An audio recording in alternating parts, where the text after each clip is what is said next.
What's up? And how's it going? Sorry for not streaming last night. Was how do I put it? Home very late from work, and not to mention, it wasn't gonna work out last night. More or less, I was home late from work, and I was way too tired to be able to come in here and get things set up and be able to stream and have a good quality stream. So I figured I'd just call things off for tonight. I'll be streaming a little bit longer than usual today. Again, we're back with more Biomutant, which I'm really happy about. I mean, this game it's been everything I wanted it to be, plus a little bit more. I wish it could have had a thicker story so far. It's okay, you know. It's a good game. It has it has about as much as the story of a Fallout game. You know, maybe not as big as a backstory, and it kind of feels like it's already went full circle, other than trying to see how it's all going to play out toward the end. But I'm still enjoying it though. The gameplay is a lot of fun, easy to pick up, easy to put down, really, really addictive. There's more good things that I can say than bad so far, which is always a great thing in a game. So far, really, if I had to at this point out any negative things toward the game, is it could use a little bit more story content. That is one thing I can't really shy away from about, you know, especially being somebody like me that really likes a good story in a game. The story in this is good. It's just not, you know, like heavily put on. And a lot of optional things to do in the game just seem a little unnecessary. So there's that. And then the second thing is I've noticed a few buildings are completely full on copy and paste. How do you get from here to there? Honestly, other than that, though, I mean, this game is like amazing.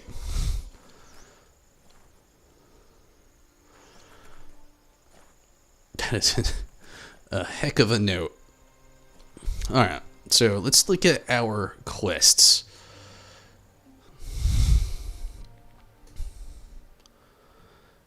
Ask Mito about the Glittermoths. And there's doing these main quests, and then again, there's all these over here, which I'm still curious how this will play out. The hypoxia is very strong in this area, and you kind of suffocate if you go too far in. So I'm kind of curious on how that's going to work out. But we'll figure that out here in a little bit.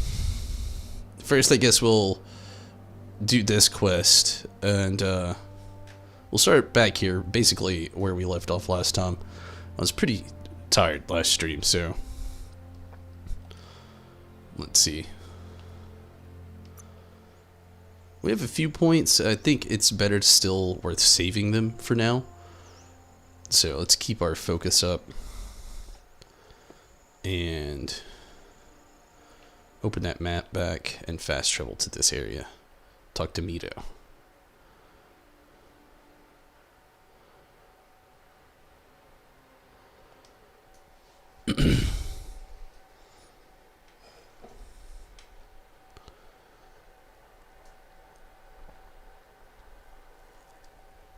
Also later on, I have a video announcement that I've been wanting to get out that finally, I'm going to actually film the video tomorrow sometime and probably post the video either late tomorrow or not, but more than likely early Tuesday. Or Monday, I mean, early Monday. I keep forgetting today's not Sunday.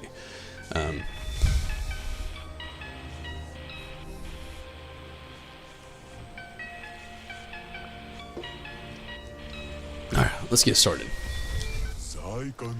Mito says he's not only into those who shine bright, he likes things that glitter too.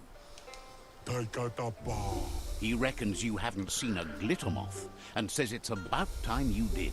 Even though they're nesting near gone grass, they never run out of glow. Finding yourself a glittermoth would give you that glimmer of hope you need to continue all the way to the end. You can do it yourself? Anything to fight the darkness. Glows with delight at your bright passion for the light.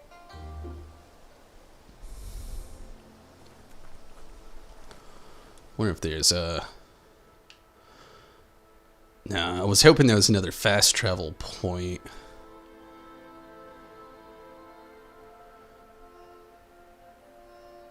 Questionable here that it would be faster. Let's just go. Let's go on foot, walk around or whatever. Or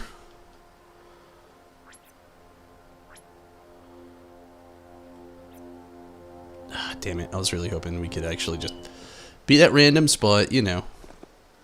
Oh my god, I forgot that we got this. Just hold on tight.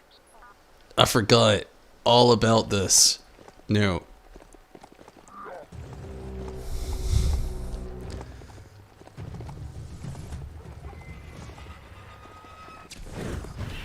Oh, jeez.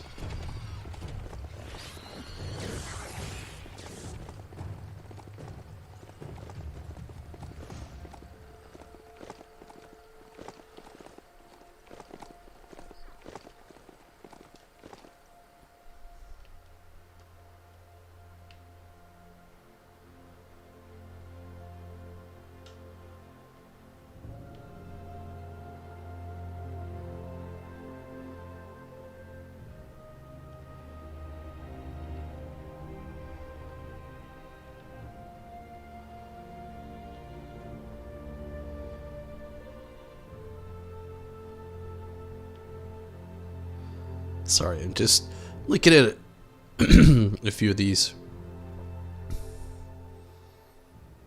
See what all these, what's left of the blue stuff that we're trying to work on.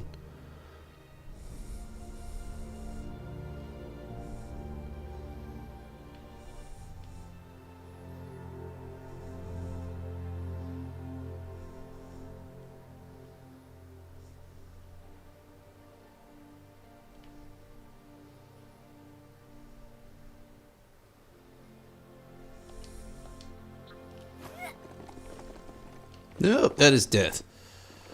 That was close. Pretty sure we've already been in here. Oh yeah, it's a heat zone. We don't gotta worry about it right now, but it's not gonna do us any favors.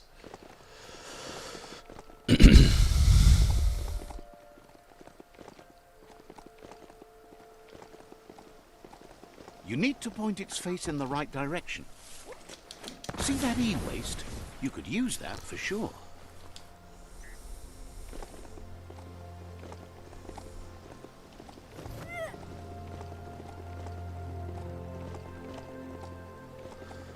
Alright.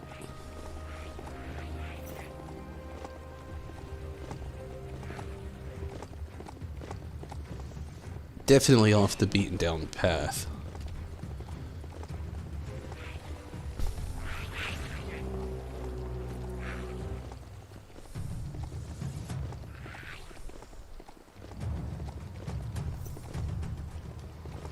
Already completed everything here. Oh, jeez. Let's not die if we don't have to. Somehow we gotta go way the heck up there. This path only seemingly goes down.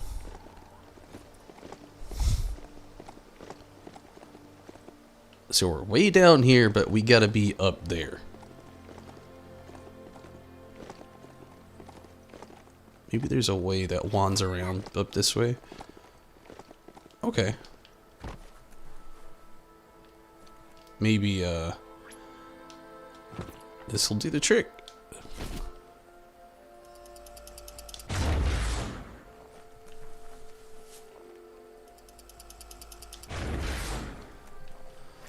Will not do the trick.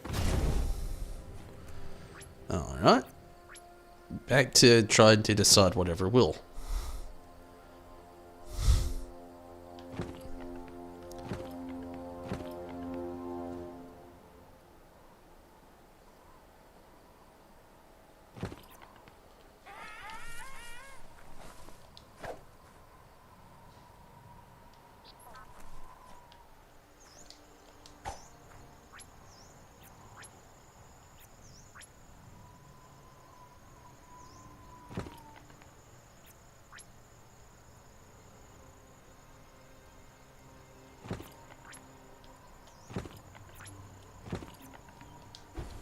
Here we go. Gotta look around for a second. I have no idea how to get up there. Always good to have some wood scrap like that on hand. The dark time's finishing for now.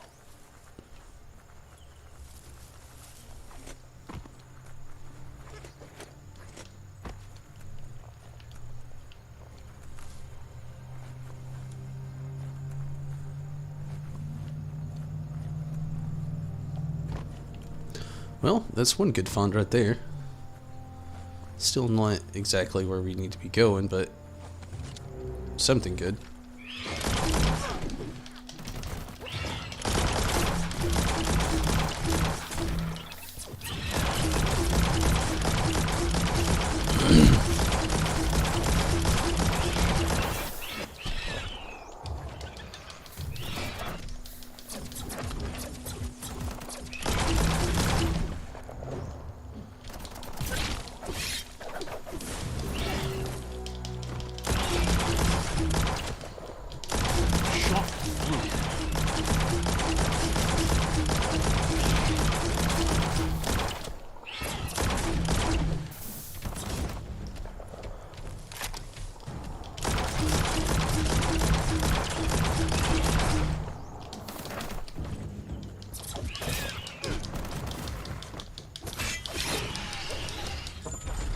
What the heck? A road sign? That's a keeper. It's different and cool looking, I guess. This was that good fun. Another side point.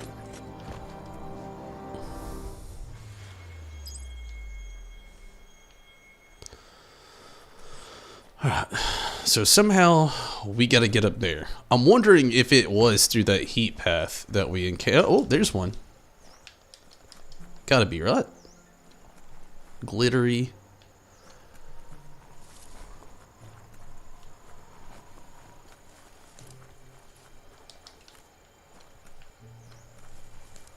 Did we not catch it?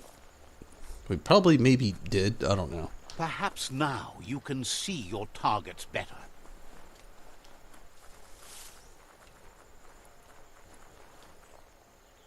Who are you?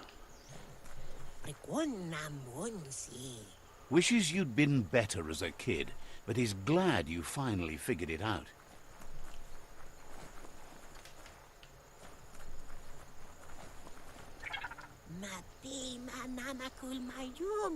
Heard you were a somber kid and is glad you crawled out of your shell to help.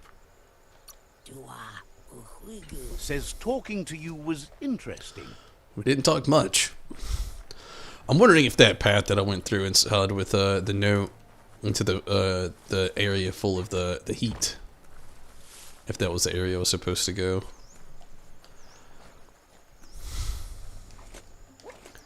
Because we basically went onto almost a full circle to where, what's his face was, Moto?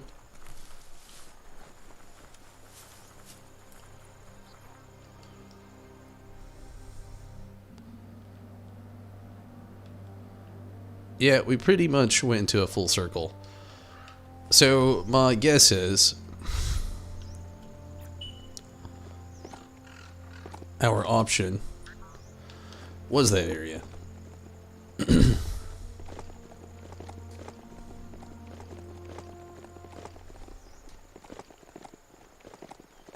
Kind of missed the old note.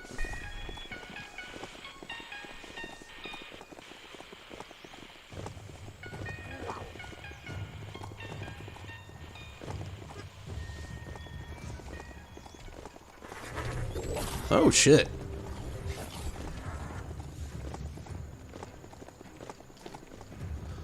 Alright, let's go back up here. This seems to be the only way that I see that we could actually get slightly to it. I ran around the mountain completely. The best part of this ride is it runs on green stuff.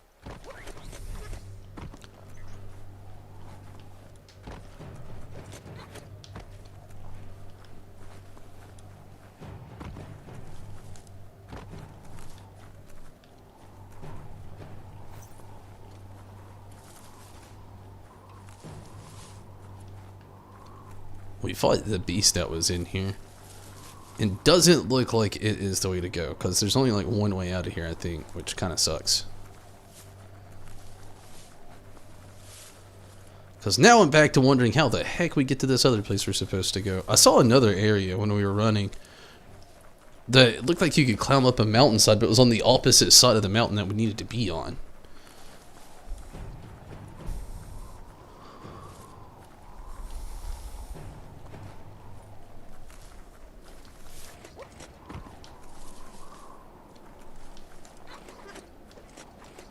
Don't I?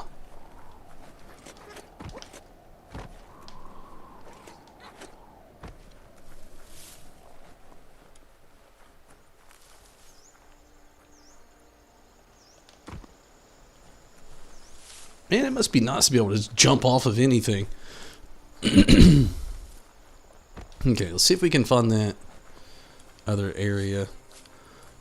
I wonder if it's in that closed off area there that I seemingly cannot get inside of.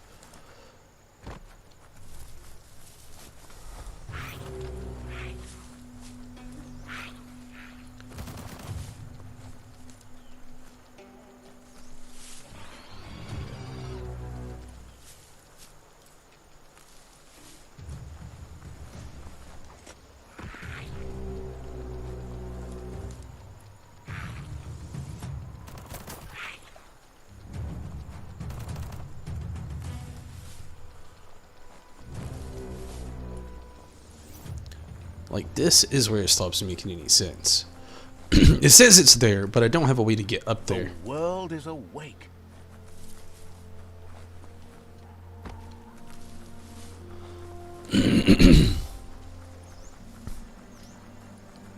The only way that I see possibly in there... Oh my god, how did I not see that? How am I supposed to... Oh my god. I saw this last time, but I didn't think that was it. I didn't even see the rope. And I definitely didn't see these yellow spots.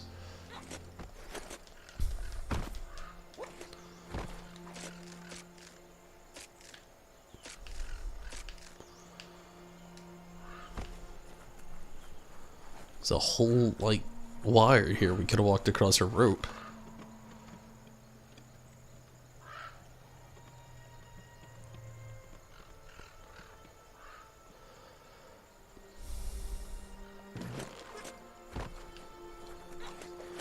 Well, we figured it out. That's what's important.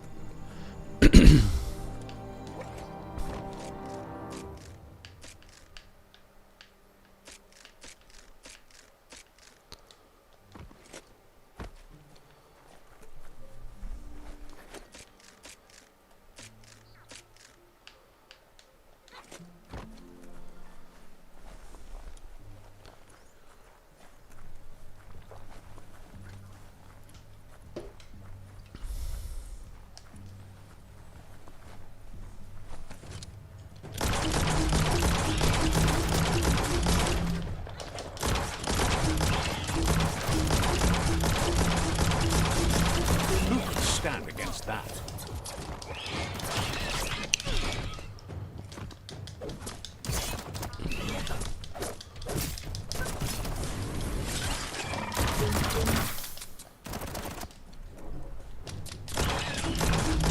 What meant?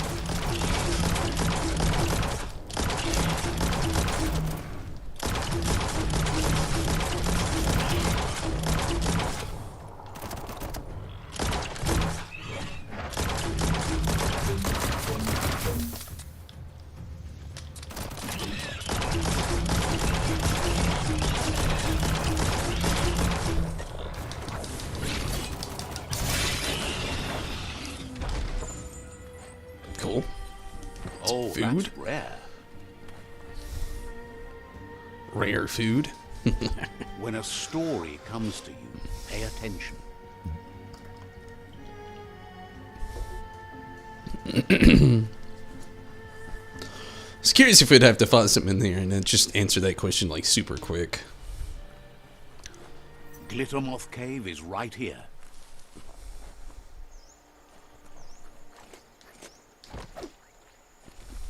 Let's get this saw point while we can.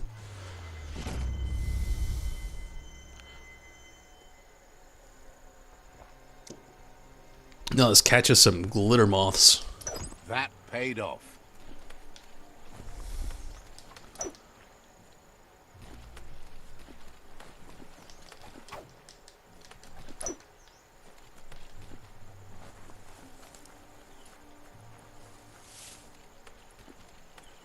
I wonder if there's like specifically only 5 in here, or if we can catch more.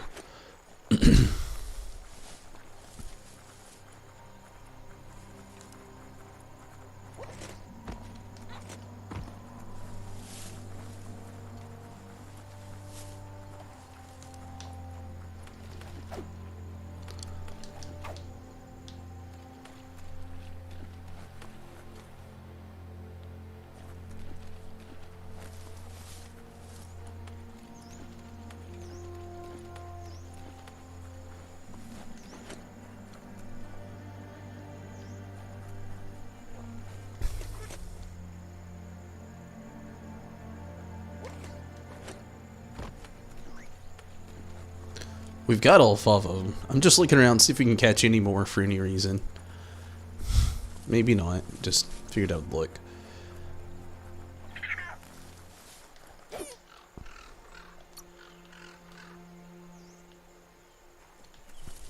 Caught a lot of those squibs.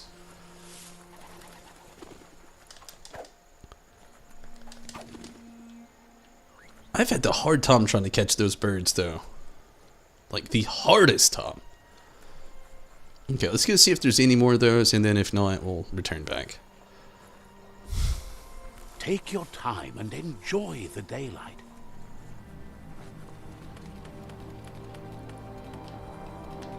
I just wanted to see if we could stack any if it was possible.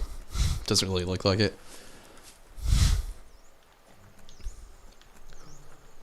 Alright, we'll head back.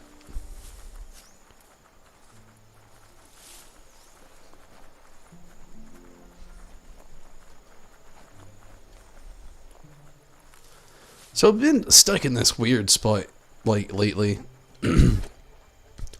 I'm still wanting to play the new expansion for Final Fantasy XIV. I've purchased it after all, so obviously.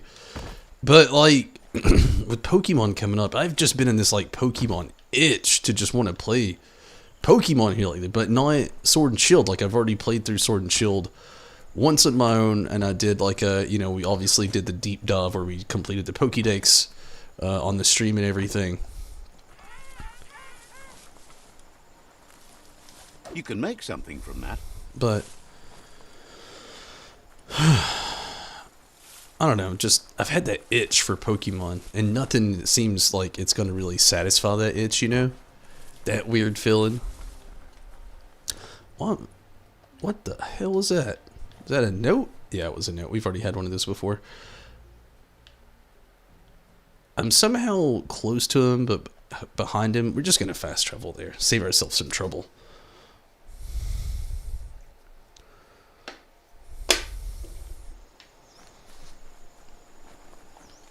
Nito says you're making sense to him.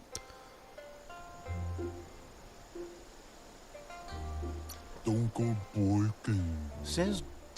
Whoa, he's not who I go to? Oh, I go back to the other person. Noko. That's it.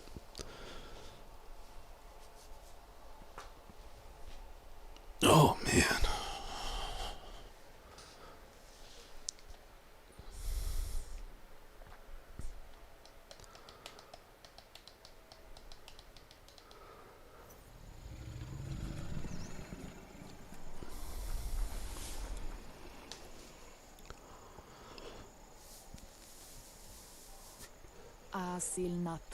That's enough glittermoths to make her plan work. She wants you to stop worrying about the paths you've ridden and focus on the inevitable road ahead, the one that leads to confrontation with the World Eater.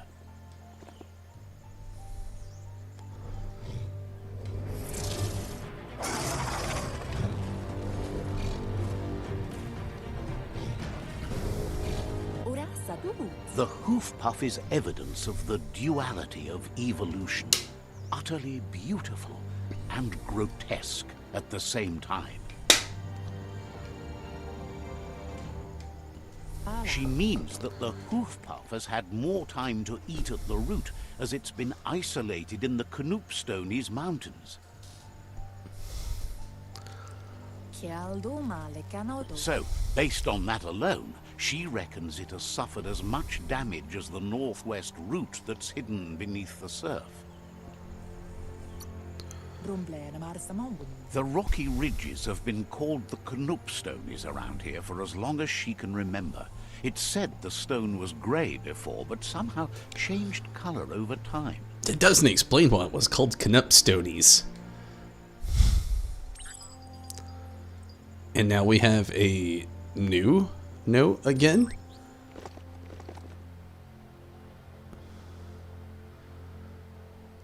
Mean face note. Alright, I'm gonna take a super very quick restroom break, and I'll be right back. Hey, a mount has no gears to grind.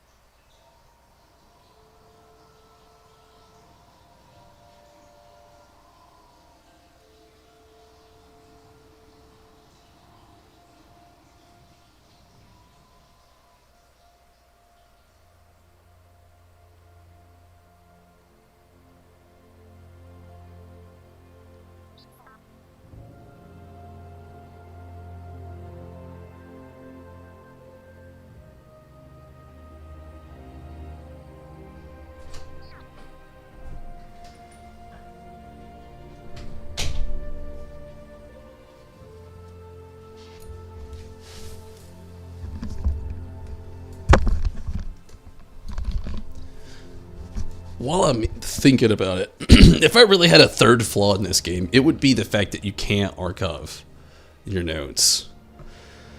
Like, it's kind of a bummer, really, to not being able to, like, archive them.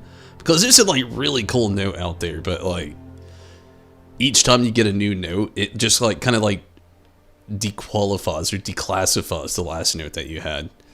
Just kind of a bummer. Alright, so let's, we'll die if we go straight to Moog. Gosh, what's the closest location I can get to here without death? I think here to the Mictondok station. I think. It'd also be nice if, like, you know, they had more of a difference between them. They really don't have much of a difference between the notes. They're all kind of the same. It's a ride, not a friend, right? Well, that's just mean. Look at those notices on the board. Too bad the Gnotes couldn't read them. If you wander around here, you might find Noko. She just loves those Gnotes. Once the power ran out, it made sense to ride Gnotes, and that tradition continued through the years.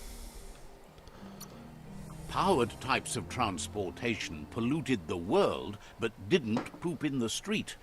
Obviously, they didn't have their priorities right in those days. Watch your step here, and you might find tracks of another traveler. The pony pin. What?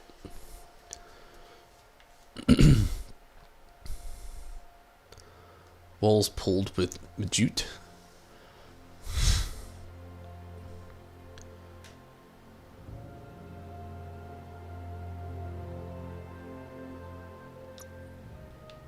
Let's try to maybe do this last thing for Mito really quick while we're here in the area.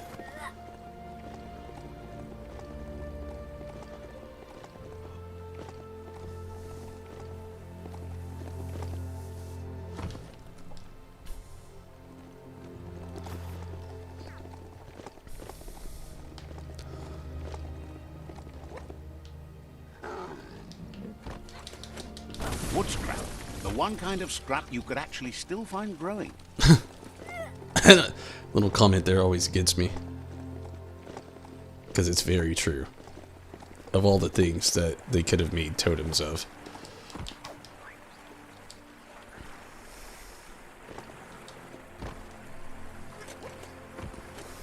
Your destiny waits on the path you'll take to avoid it.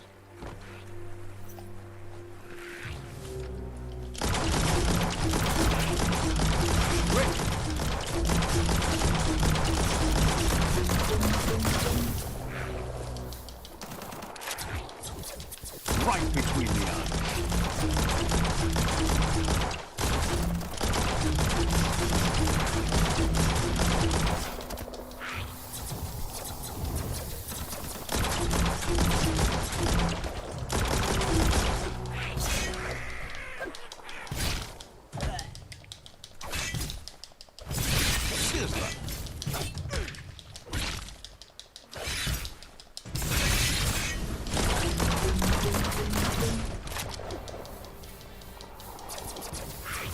Gamma burst, blasting him.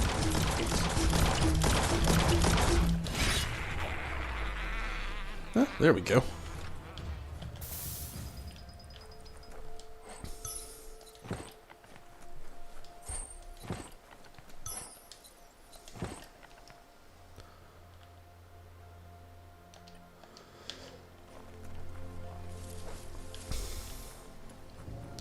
Well, it came in here of hopes that we would find something. And we did not.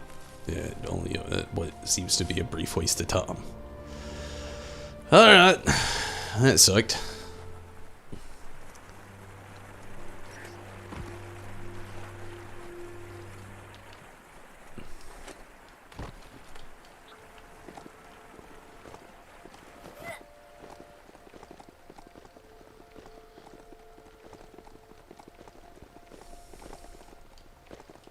I wonder whoever voiced the note, or good notes, if they just got tired of me getting sound. At least you can feed this ride grass.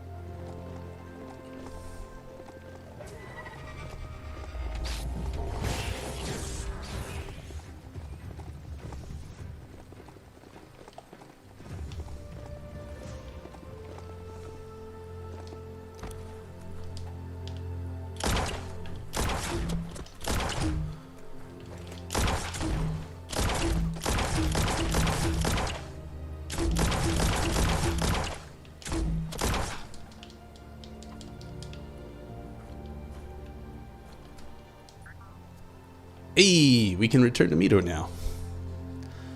Last time I had a horrible time with this one.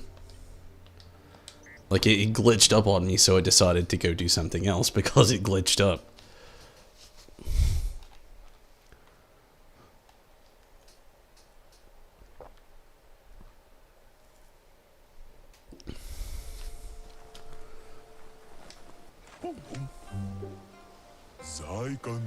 Now that Mito has the ether lantern, he's able to convince the flamefly into making it a special get-through-the-night lamp.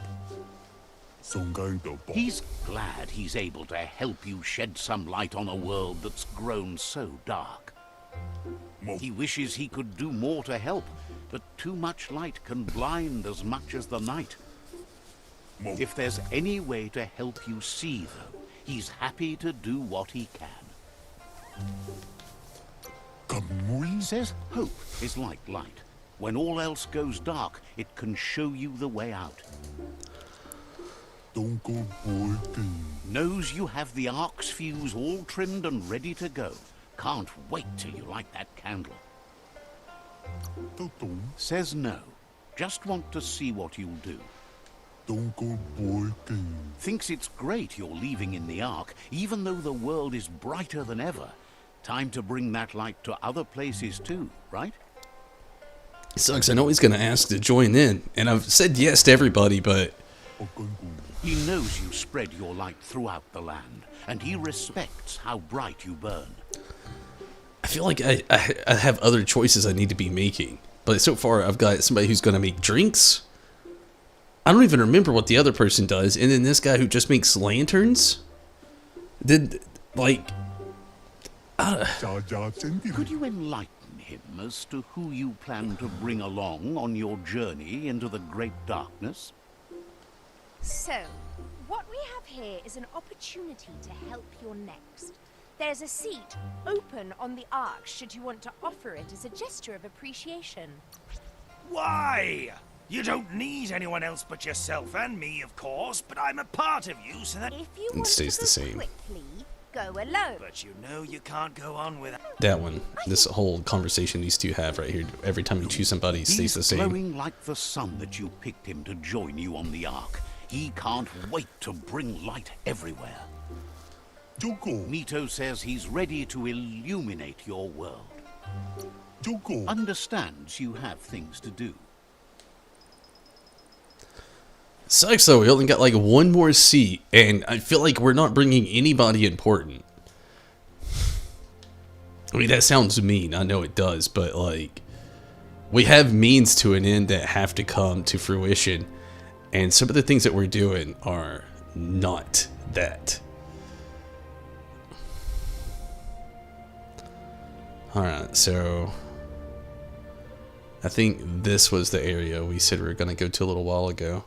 I don't know if it has hypoxia or not. I hope not. That's the downfall of this whole location. The hypoxia. I have a little bit of resistance to pretty much everything but that. It's kind of hard to find mitigation to suffocation when there's no mitigation to it other than the mutant.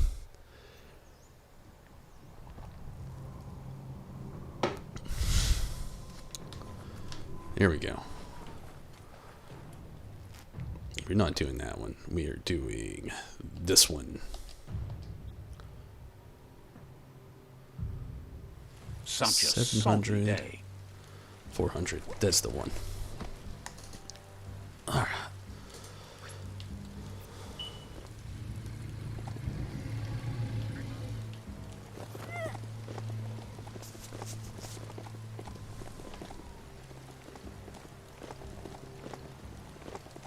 I wonder if these people are in caves. I wonder if that's how they survive. I've really been very curious, needless to say. Doesn't look like it. They've got a village. Okay. Don't want you to die.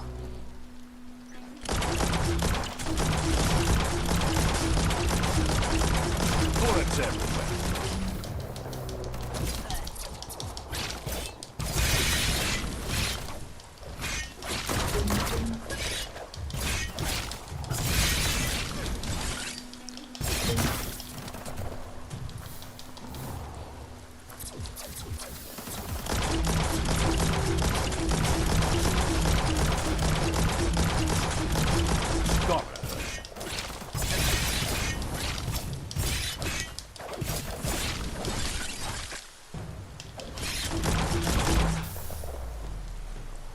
Good deal.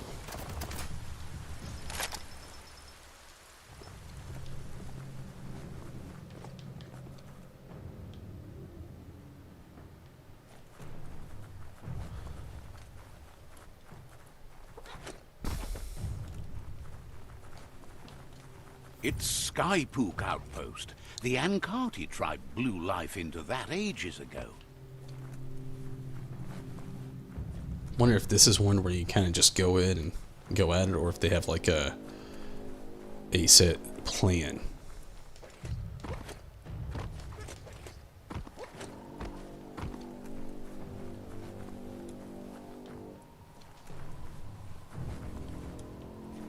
Oh, no, looks like one of those just run in the door and get to it. Let's see.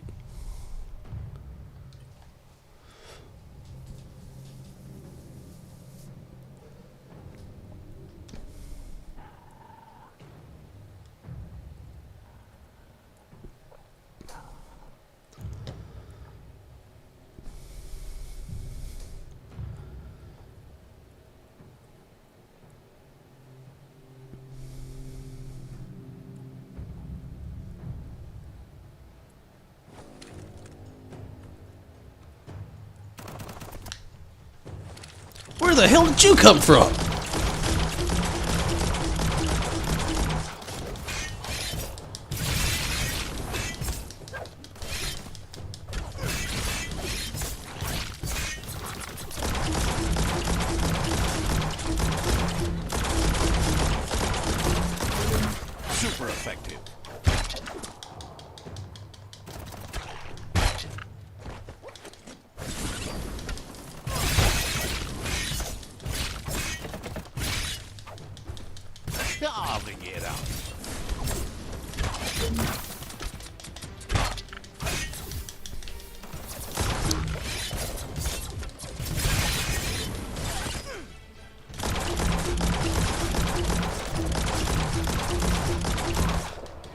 the kill.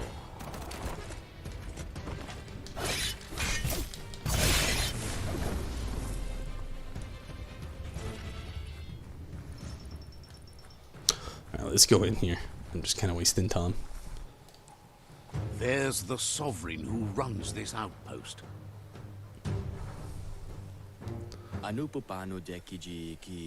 He didn't expect his outpost to be invaded, but now that you're working with their rival, he can see why. Let's try to persuade. There's no way he'll surrender just because of threats.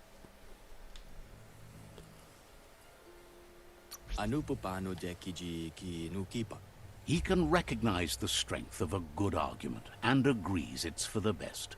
He'll surrender the outpost to you. You get the skills of outpost persuasion. belongs to your tribe now.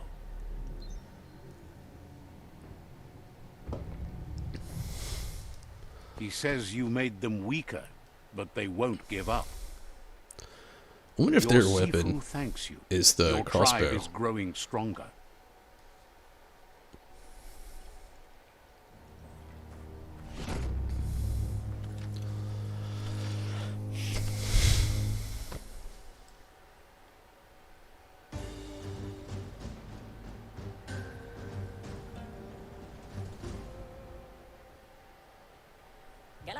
He says you did a great job capturing the outpost. You're one step closer to ending the tribe war. Says you didn't have much of a choice. That's something that repeats a lot too. Is like a lot of the banter after getting one of the outposts.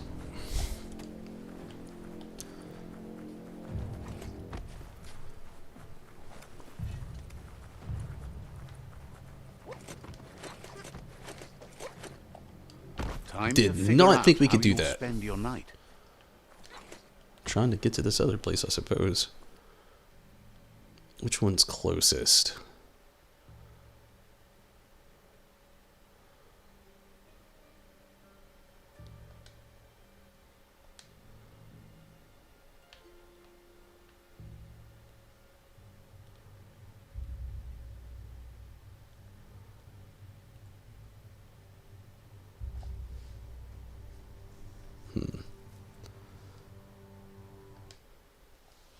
We'll try to do this. Hopefully that'll work out.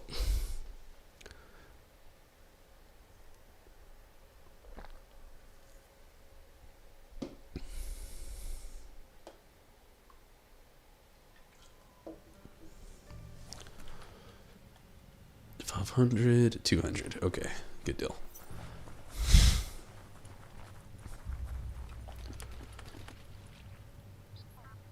There's a weapon upgrade bench here? Where the hell is that?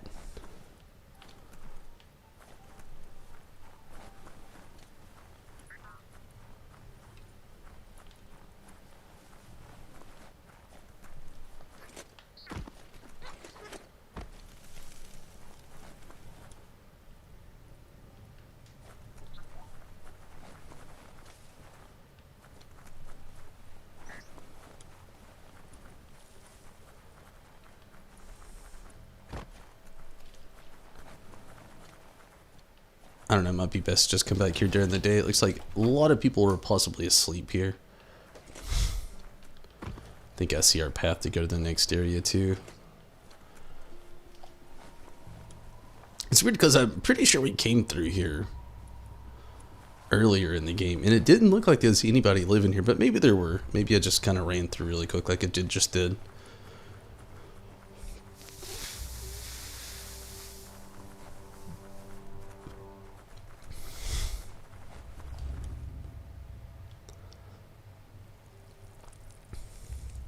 The hours fly by in the dark. Let's see.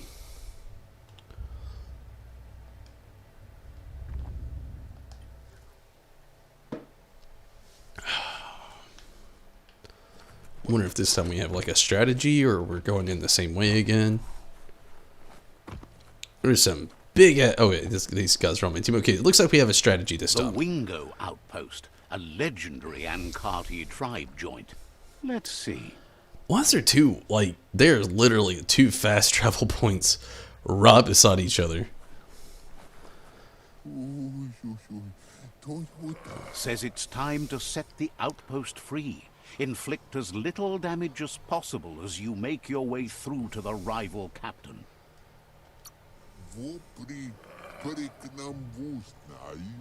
Freedom is not worth having in a world that's doomed. Oh, no, this one where we just charge. Here's the first line of defense. It's kind of a bummer, honestly. Because I was hoping that we could,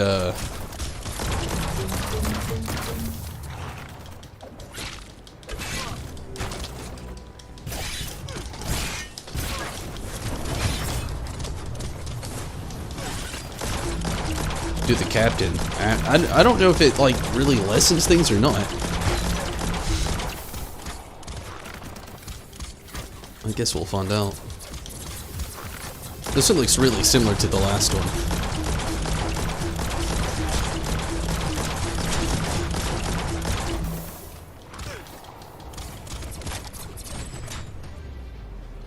Yeah, same thing as the last one, really.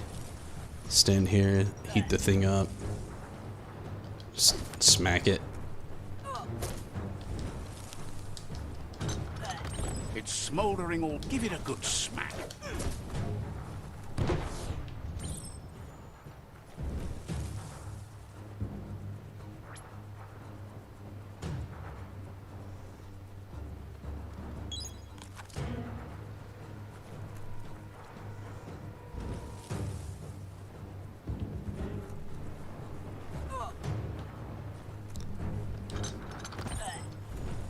Give it a good smack.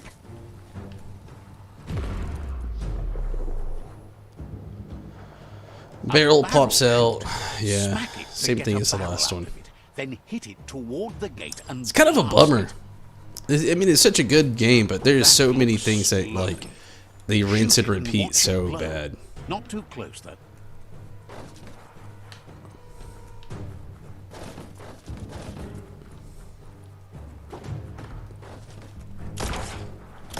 Kaboom! You're in. Keep going. Before we keep going, let's just finish it up.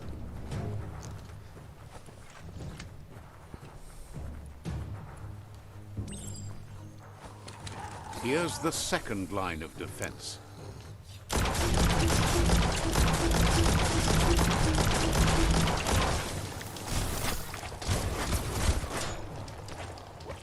That's a little new. The dude digs to the ground.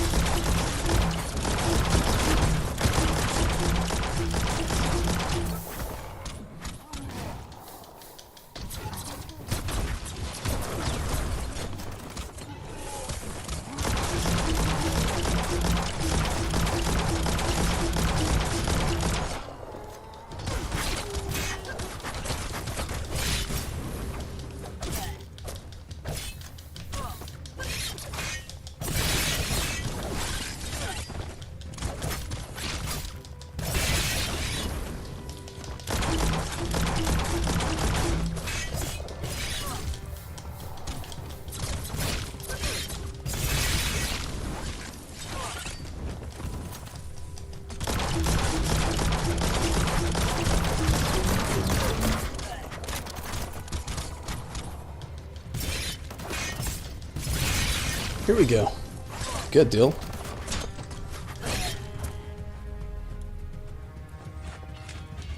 That's a bomb locker. That hit the spot. Wrecked it.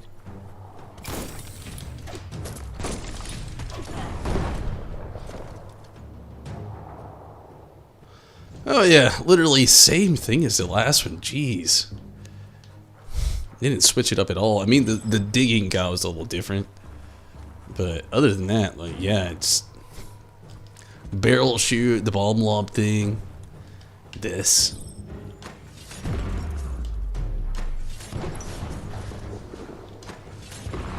Almost there. Yeah, we're there.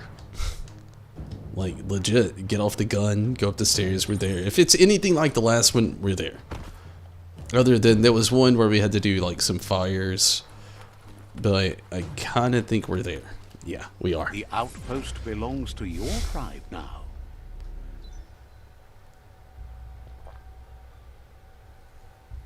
He says you made them weaker, but they won't give up. Your Sifu thanks you. Your tribe is growing stronger. I'll be right back.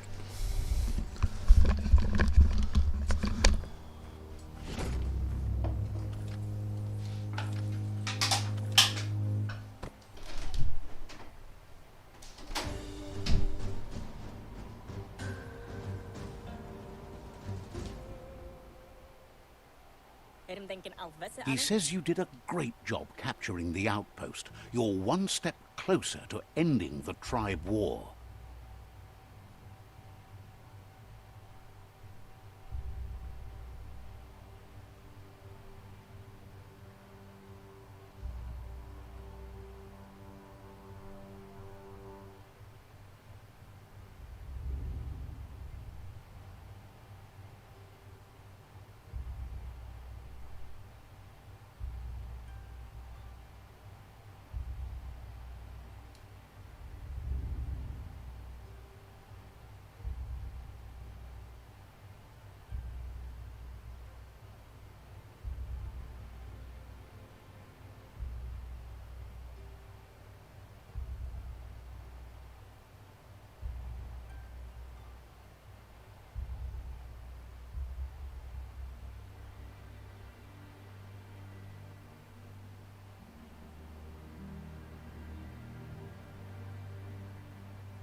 Alright, sorry about that.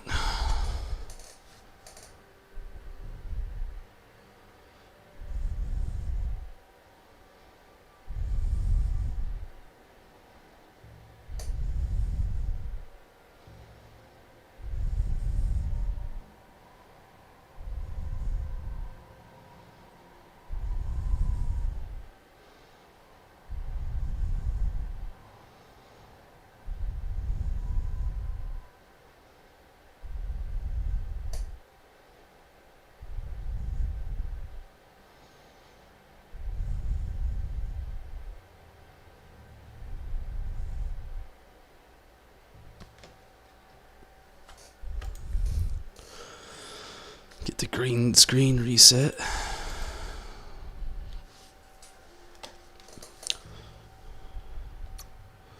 Again, he says the same thing every time. I wonder how many upgrade points we have now.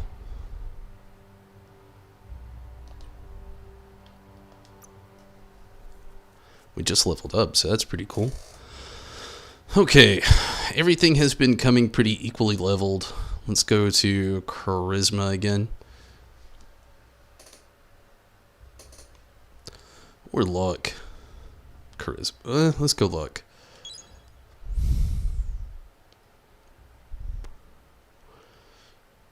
Let's keep saving, I think. Not really hurting for anything new. At the moment, anyway.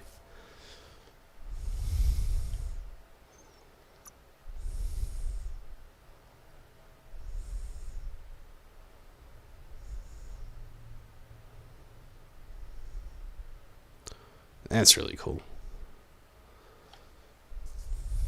They're very expensive, though. It's kind of hard not to upgrade the resistance a little bit more.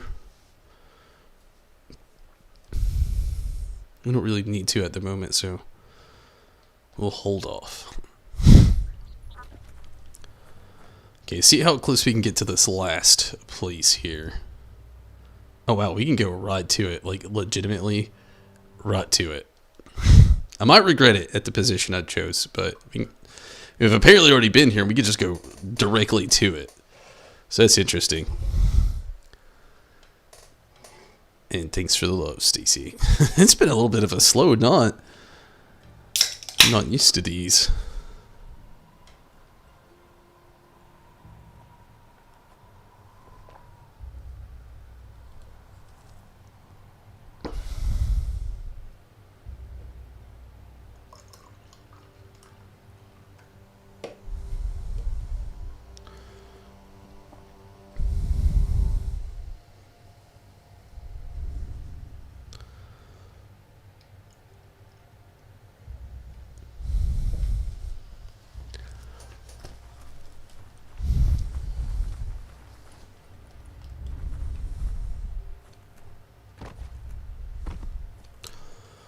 Okay, so it looks like we have one of those moments where it looks like we can actually... We have a plan this time.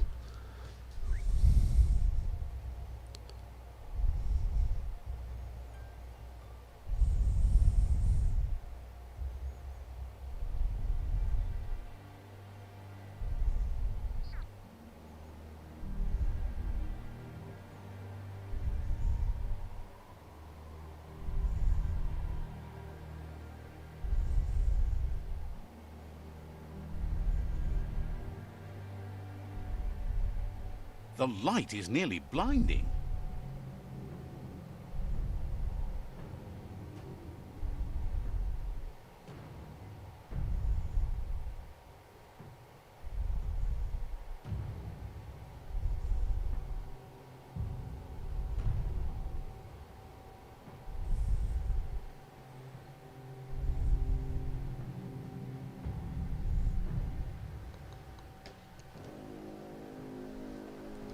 Okay, sorry. Let me plug this back up. Make sure it doesn't go dead on me. Come on. We'll have to work with it here in a little bit. Alright. Says they've been waiting for you to help them liberate the outpost. They've scouted the outpost while they were waiting and suggests you have a look at what they found before entering. Thanks for jumping on YouTube too, Stacy. Thanks for the support, babe. The scouts spotted a well being used by the outpost. Mess with its filter, and you could sicken their troops. Now, I hate to say it, but like, there's been most of the time where I'm like, oh yeah, let's do that. This one, that's like, this is straight up like Mongol territory. Sick in their water. I don't know. I don't want to do that. Says not to think of it as making water dirty so much as preventing its cleaning. That's the same thing, but in different manners of saying it. And I still gotta do it. Man, it's dirty. I don't know. I've loved working for this Trub. It literally says poison the well. This is just fucked up.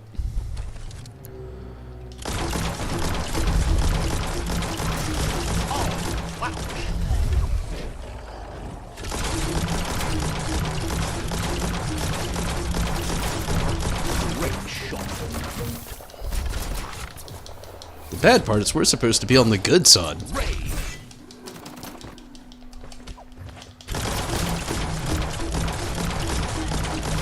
Hello, Minato. Thanks for making it, Bromy, for real. It's been a slow knot. I had big announcements tonight, too. Different content coming to the channel, and man, it's just been slow. So how have you been tonight, Minato? And thanks for the compliment.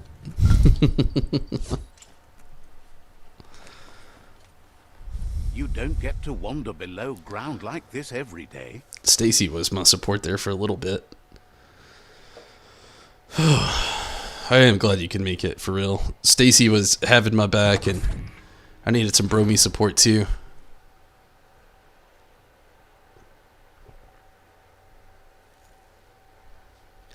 Glad to know who the real reals are, for real. No, I am glad you can make it, Minato. And again, hopefully you've been doing pretty good here lately.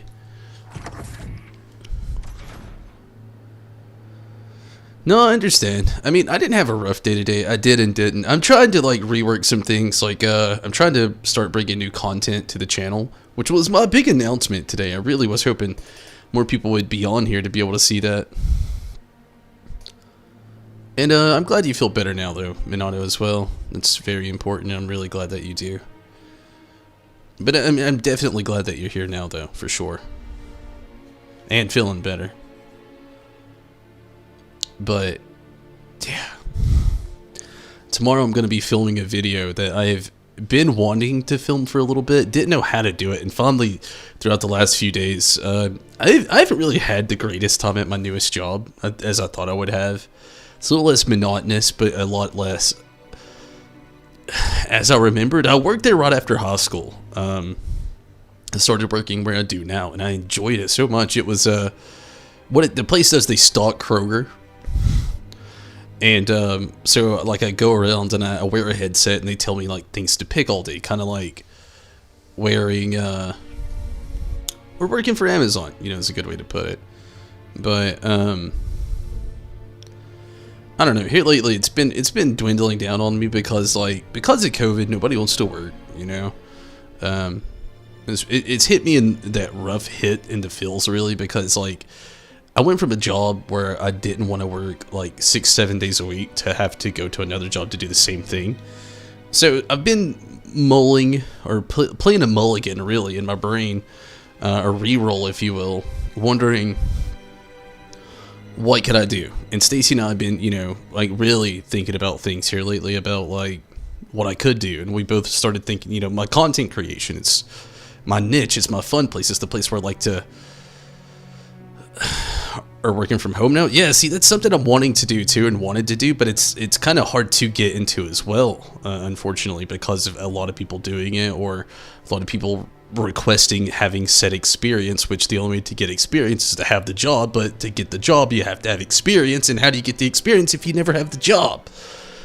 That whole thing. So we've been brainstorming, both of us, about my content creation, how to get more into it, and we got the GoPro back out. Haven't shot anything yet, but we got a video coming up pretty soon. The cheesiest video you could say I've ever done yet, if you follow my drift. I know you of all people would slightly get that joke, Minato. Sounds like Party Founder. Yeah. But yeah, so our thing that we both came to fruition about was like my content creation. It's the thing I love to do the most, and right now I've at least got my foot in the door. I've had my foot in the door for a little bit, and why not use that foot in the door to kind of like push it open the rest of the way, and really try to dive back into more video styles that I haven't really worked with, and some I haven't done, period.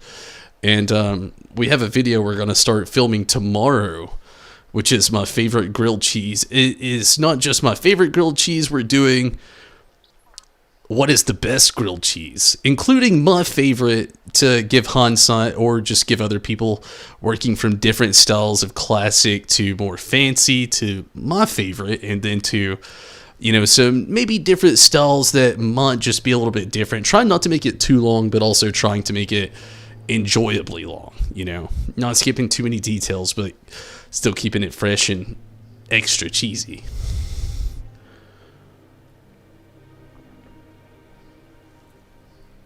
grilled cheese is really good, yeah.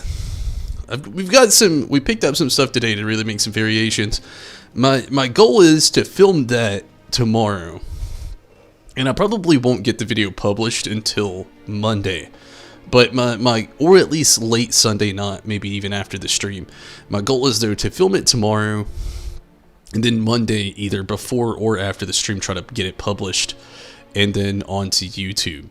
And this won't be a YouTube, Twitch, Facebook thing like my video game streams. This is going to be YouTube exclusivity. So if anybody watching this in the future wants to get on these videos, the place to watch them is going to be YouTube. And it won't be shot live. It'll be a fully, again, GoPro edited video. I was a little afraid earlier when we broke out the GoPro. I haven't charged this thing in almost a year. When Stacy and I did the, the French fry video, I think. And, oh wow, it was dead, like DED. Grilled cheese with scrambled eggs with ketchup for breakfast. I like scrambled eggs and ketchup. I've never had a grilled cheese with it though, so it sounds different. But I can't say I wouldn't be partial to it. I really do like omelet sandwiches for breakfast. Got the sequel to the French fry. It's actually archived, and we probably never will. Stacy almost died during the video, and ruin that filter. A lot of things happened during that video. Unfortunately, neither one of us planned on. So we probably will never get the follow-up. I already fucked this up, unfortunately. But we do have other ideas planned along the way. Holy shit! Actually, whew. You almost done? Yeah. It didn't go very well for the both of us. Well, for me, it wasn't so bad. The cold fries, let's just be fair, cold fries are sad. So, like, we had a whole video, like, what has the best cold fries, and after we did the video, and Stacy almost died, like, in the end, it was just kind of like clickbait title for views. I don't think that one would have been that great a clickbait. But I don't know. It was just like, again, I don't know how else to put it, but cold fries are just sad. There really isn't a best cold fries out there. Even us in the end, like, I feel like we came to that fruition, both of us ourselves, where we were just like, we had our favorite, but it was kind of just like, it's just the most flavorful, and it wasn't that great.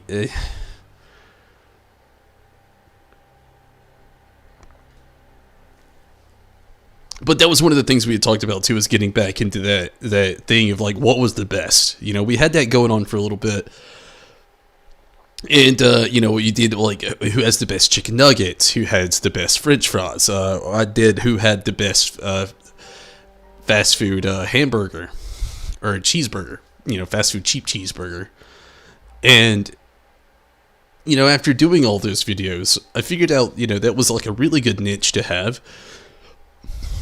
A really good base other than just gaming on this channel, because I've always wanted to branch it out.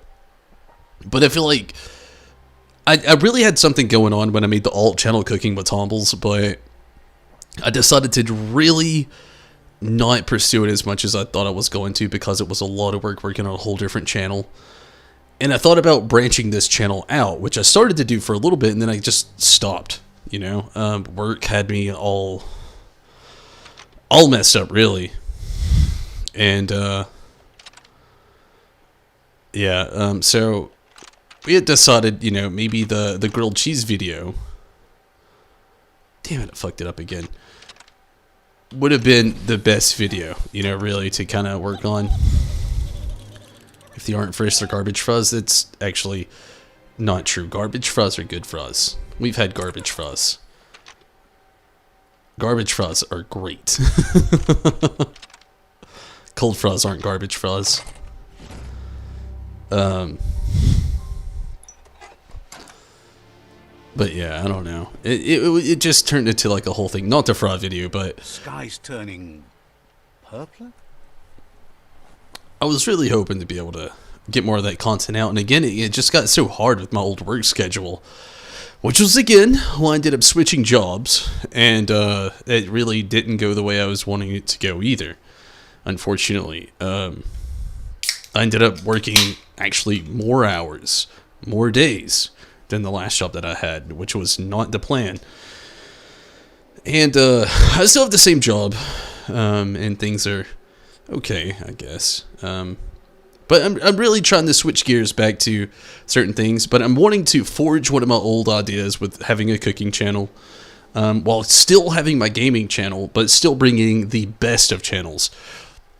So far, the next one is the grilled cheese, and then the next video we had was like the best indoor s'mores, or the best s'mores indoors. That's how I was putting it, because it sounds so catchy.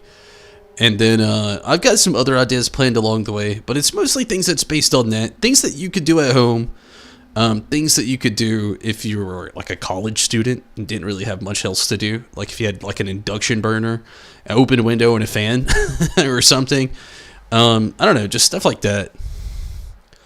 Mukbang thing, or mukbang. I couldn't do it, honestly. I have a limit to how much I can actually eat in one sitting, and I don't know how much people spend on mukbangs or how they even have the stomach capacity to do it. I know a lot of people do like intermediate fasting, and I don't have that in me either. Like if I don't eat for like 12 hours, I feel like garbage. I feel like garbage fries, really.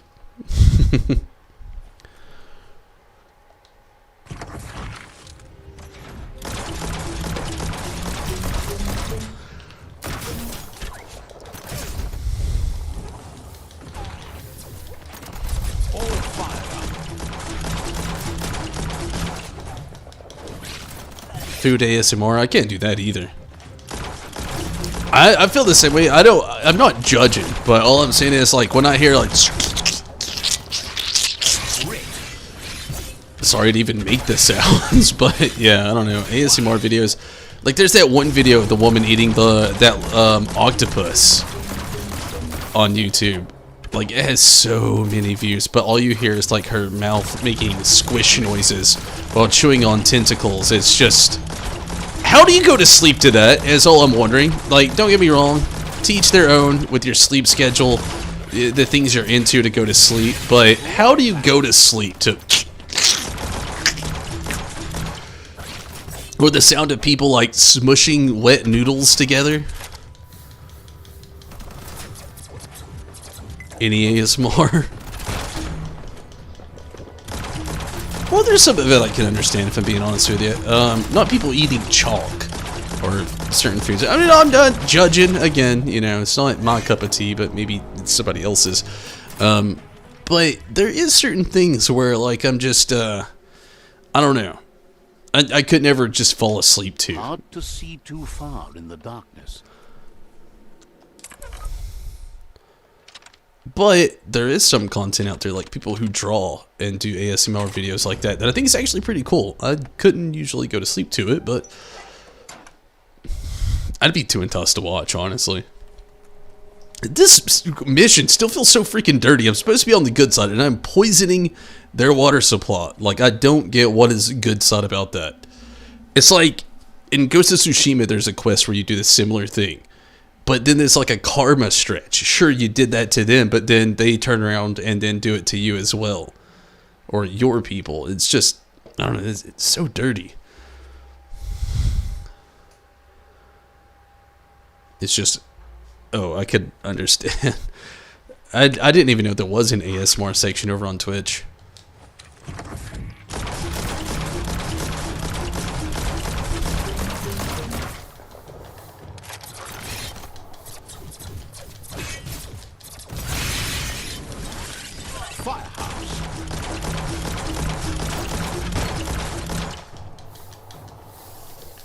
You're fresh out of key energy.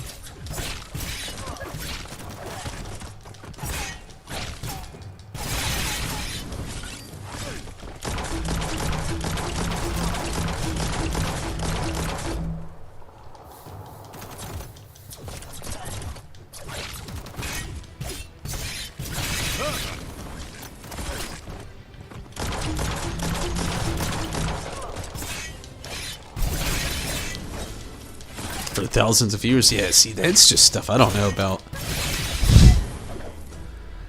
But that's kind of when you just lose your integrity. That's something I don't think I'd ever really do. I love to stream, And I would love to make it full-time. My goal here lately has to not just make it for fun.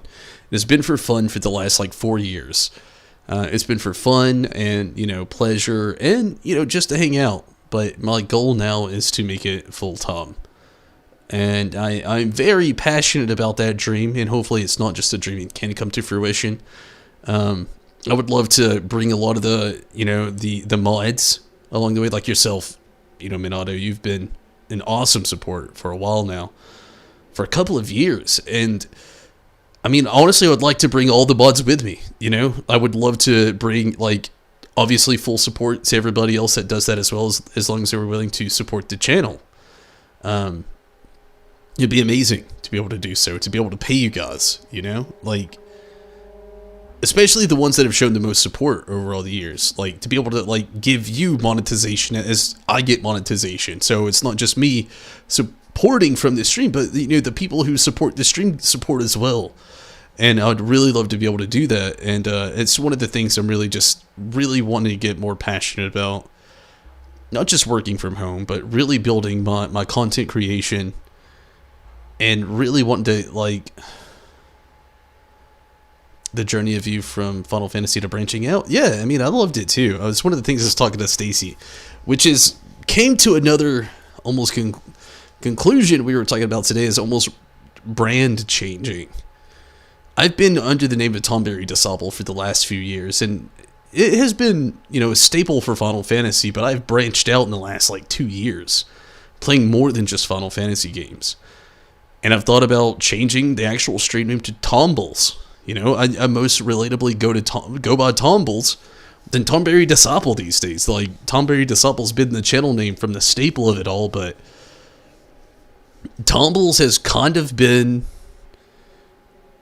the notable way of kind of, like, addressing me or the channel itself. I don't know about it yet.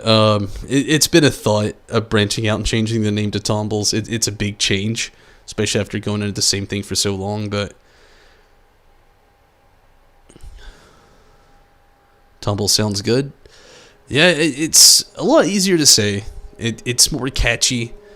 And I don't just stream Final Fantasy anymore, Like, that was it, like, the big start, the big catch, the big hook was Tomberry Disciple, a dude who just streams Final Fantasy games all the time.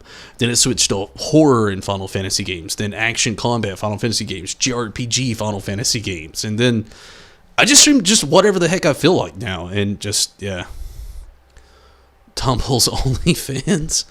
Don't know about that. You just get pictures of cheese all the time.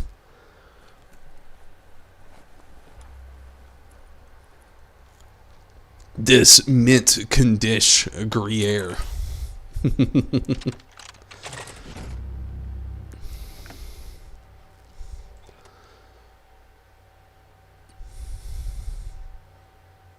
Nothing but greasy goo in their pops. That sounds so Nothing evil but still. Grease looks like the outpost found out about the bad water the hard way. The outpost belongs to your tribe now. I don't really feel good about that quest or mission. He says you made them weaker, but they won't give up. You lost. Yeah, everything. Your Sifu thanks you. Your tribe is growing stronger. I'm gonna take a very quick restroom break. I'll be right back.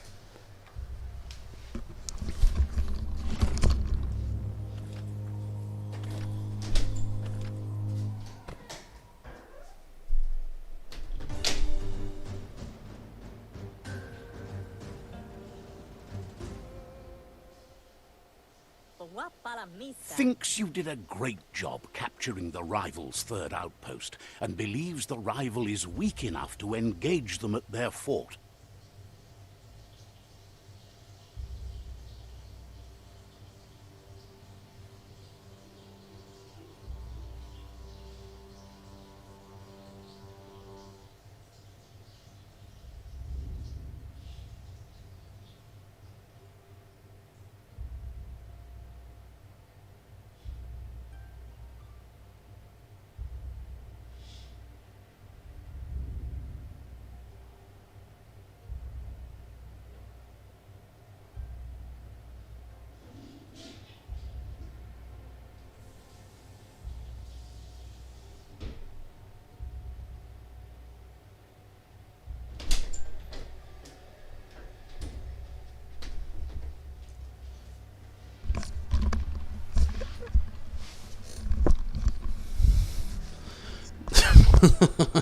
Going all Woody on me.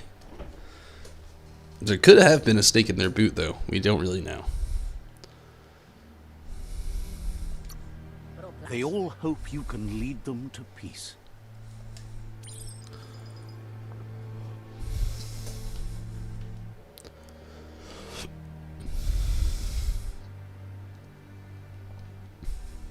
I wonder what the closest I could actually get to that is. Looks like right here.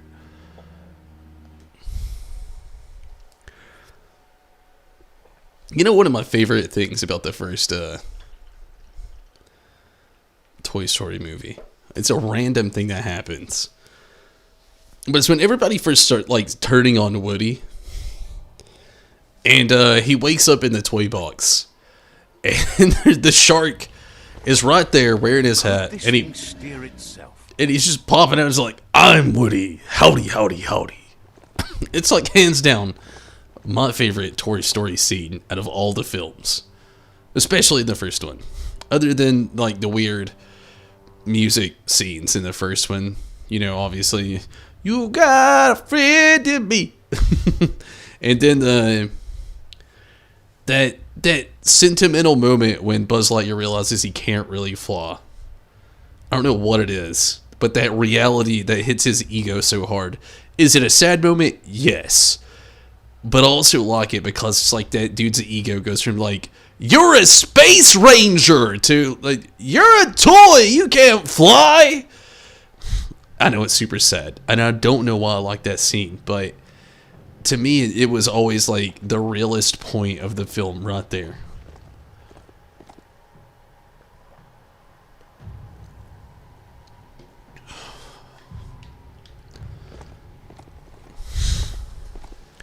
The crane machine? Yeah. I do too. I was about to say that too. Like what was it? What's the place called? Pizza Planet? Is it Pizza Planet? I think it is. All the scenes from there as well are pretty hilarious.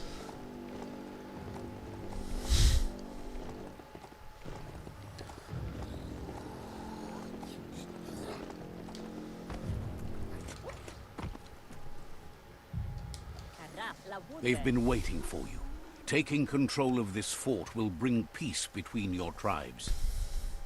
I don't know how often you like the claw. I don't know how often you like maybe go to like the toy section in your local toy stores or just your local like, you know, superstores like Target or like Walmart. But have you seen those like the little alien dude crossover toys where it's the little alien dudes from the crane machine or the claw machine, but they're dressed as like other characters from other like Pixar films or Disney films? Those are just like some of the sickest plushies out right now. I've seen them over the duration of the last about year and a half-ish. But they've got some really awesome, like some really awesome ones. Let's see if we can, this sounds cute. They definitely are.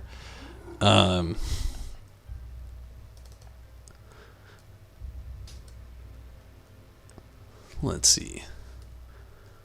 I don't even know what those dudes are called. Claw Machine. Toy Story.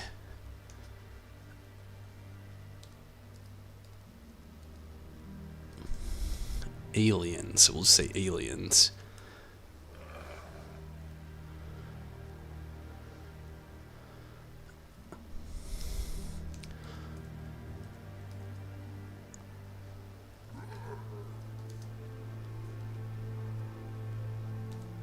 Crossover plush. Let's see if we can find the exact name for him.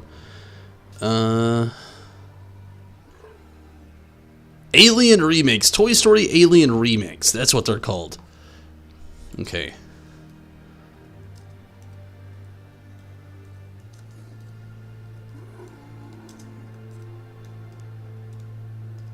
Let's see which ones they actually have. Here's like a whole like list of a whole bunch of them. You got Woody. This is just the Toy Story characters at the top of this. You got Woody, Buzz Lightyear, and then Piggy, or the Piggy Bank guy. Then you have Mike Wazowski, Sully, both of them from one from Monsters University for the Mike Wazowski, and then Sully from Monsters Inc., and then Mr. Incredible, or one of the Incredibles anyway. And then I'm not sure what this third one is right here on the bottom, or any of this last one. Actually, one of them. One of them is the little boy from Up. And the other two I'm not really sure of on this list. This little Amazon package. But yeah, the remakes, there's a Zurg. What is this one? This one has Sully, Buzz, and I think the girl from like Epic, maybe?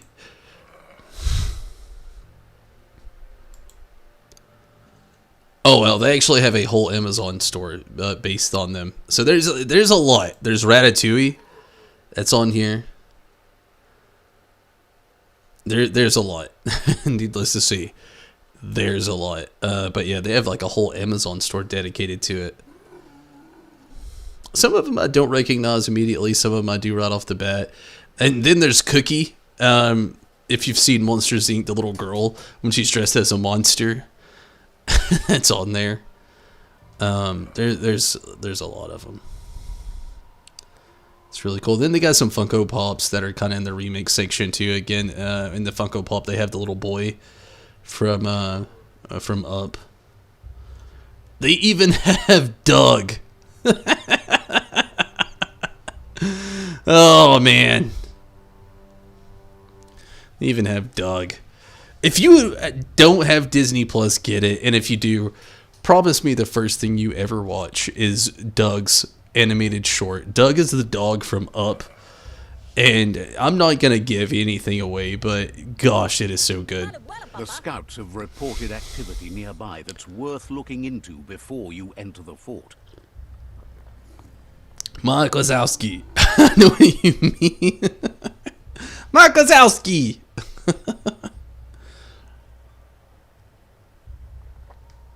They've managed to roll a bang ball against the fort, and the plan is to detonate it. However, you need an inextinguishable torch to do that from a distance. Figures a plain torch will snuff out when it's thrown, so you need to add some boom powder to make it inextinguishable. It sounds like a bomb. The bang ball, or a cannonball maybe.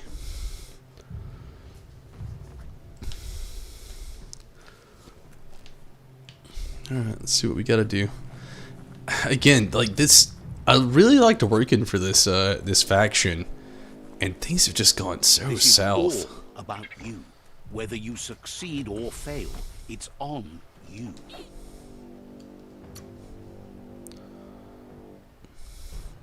Never got a sequel to the closest thing was Kingdom Hearts 3. Actually, slight spoiler, I guess. There is an actual direct sequel to Monsters Inc. Not about Cookie. But Monsters Inc. had a direct actual TV show sequel. Stacy and I watched all of it. It's on Disney Plus. And it was exclusively on Disney Plus. It's called Monsters at Work. It's a direct sequel. It's not completely about Mike Wazowski and Sully, but it is. They're still there in the story, and it is still based on an actual sequel from the show. It's called Monsters at Work, though, and it is technically a sequel to Monsters Inc. Again, Cookies isn't in it. I'm just gonna, say that right off the bat. You're gonna get your hopes up, but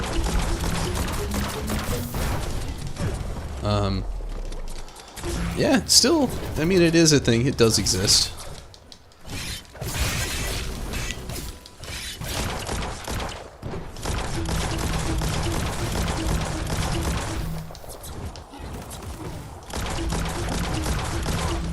And yeah, I mean, I know how you feel still as well, though. It was hard for me to actually get through Monsters University. I've never finished it.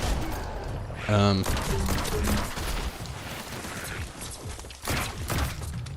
still want to play Kingdom Hearts 3. To be honest, it was a big thing. I was in like a succession of thinking about games to stream.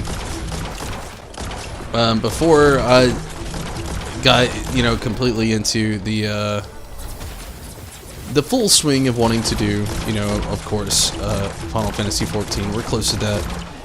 I've been in a weird spot here lately too, though, about thinking, like, is Final Fantasy 14 really the next thing I want to do, or do I want to maybe try to do the new Pokemon Diamond and Pearl? Or, well, Diamond. I've already decided. The one I'm going to get and play is going to be Diamond, but I've thought about possibly doing that before 14 as well. As much as I do love Final Fantasy 14, like, I don't know. I've been in this weird deciding spot. Should look at that. Yeah, like, honestly, it's good. Stacy and I've seen every episode so far of Monsters at Work.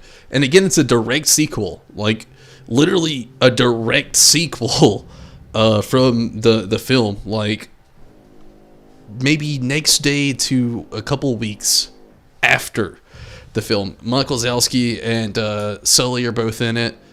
It is a little different. It's actually based on a new character, but they're both in it. They're both the predominant characters and everything.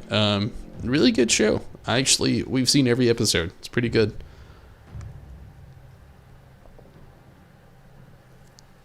Stacy was talking about something like that as well earlier today, about me switching up some content so it didn't get so old on me. I thought about that as well. Honestly, my biggest fear is like Endwalker isn't gonna deliver. That sounds bad, I know, but Shadowbringers delivered so much at the beginning, but post Shadowbringers did not. And now we have Yoshi P working on Final Fantasy 16, and I'm sure he put his heart and soul into this newest expansion as well. I'm not saying he didn't. I'm sure he did. But from what we saw post Shadowbringers, amongst COVID and everything else and content, I don't know. I don't know how to feel. I don't know what to expect, and that's my biggest fear really with it. And I'm afraid of playing through all of it so quick and just being left where I kind of feel now, just kind of unentertained. But then again, there is that option, like you and Stacy have, you know, mentioned, you know, switching between the games, you know, playing Pokemon in a couple days, or you know, one day Pokemon, one day Final Fantasy, or a couple days Pokemon, a couple days Final Fantasy, or Final Fantasy through the week, Pokemon on weekends, maybe. I don't really know.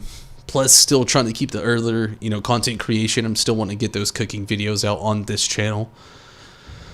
I don't know. There's a lot I've been really thinking about. I wish they didn't come out on the same day, though. That's the part that sucks the most.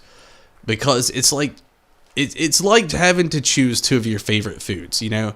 You ever had that moment where your parents were like, so what do you want for your birthday? And you're like, oh my god, I just killed these guys and they respawned because I walked behind the building! And you had to choose between your two favorite foods. You know, you're just like, damn, do I really want pizza today, or do I just want to have hot dogs? Maybe I didn't kill all of them, because there's an ass ton more now.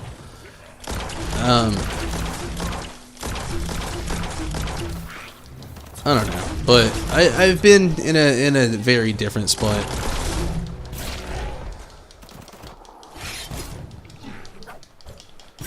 Trying to really consider a lot of my options, for sure.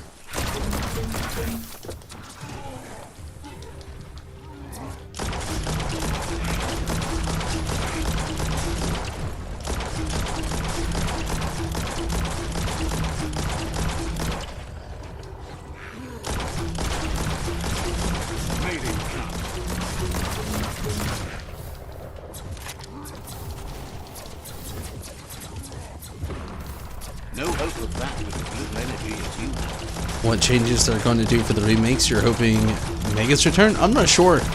I've heard very minute things, honestly, so far. One of the things, I know HMs are returning. They are, but they are not. It's not like strict things that your Pokemon have to learn, which is a giant plus for me. I always hated the whole classic HM. But random battles have returned, so that is a thing as well. A lot of the things I didn't want to return did return, and then a lot of things I didn't quite care about. You know, the new battle sequences look cool.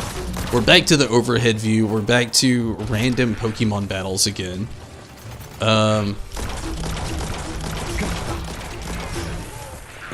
There's a lot. I don't know. I don't know about Mega Evolution.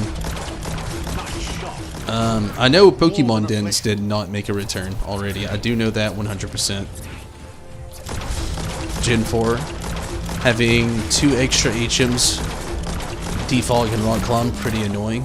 Yeah, see, the HMs returned, but they did it in a different way, which is exciting. They didn't do it in the old-fashioned teacher Pokemon. The way it looks like so far, the way they did the mitigation was, instead of your Pokemon having to learn a specific HM, and they're just stuck with it the whole game. Move on if you want to change things. Unless you do a move forgetter, like kind of thing.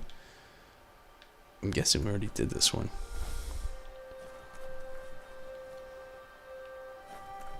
Or maybe we can't do it yet. I don't know. But yeah. One thing I do know though is that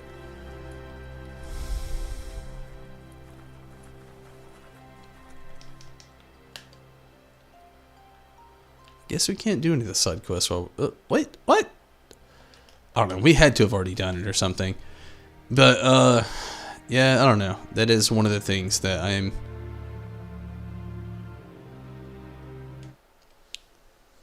a little indifferent about, I guess you could say. But again, instead of your Pokemon learning the HMs and being stuck with them, you apparently call upon a random wild Pokemon and they come through to do your bidding as far as the cut or the waterfall or breathe slowly, whatever. So yeah, you know, there is the still old school kind of thing of having HMs, but your Pokemon don't have to learn them, which is pretty cool. No more lackey Pokemon in the team.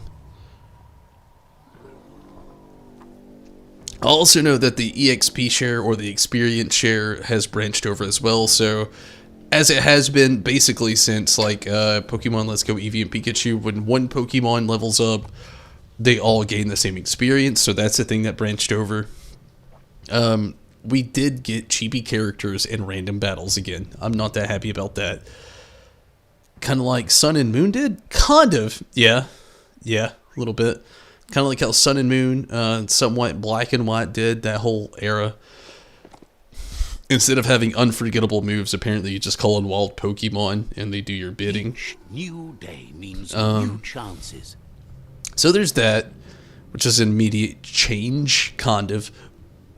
Then there is only certain places where your Pokemon can follow you. Again, random battles happens again now, so full on, you know, like RNGs coming back into effect, unfortunately. Pokemon only follow you in certain areas, from what I can gather. I haven't seen them everywhere, and it does look like they can follow you in some places, but not everywhere. Just certain things, you know, little quality of life changes.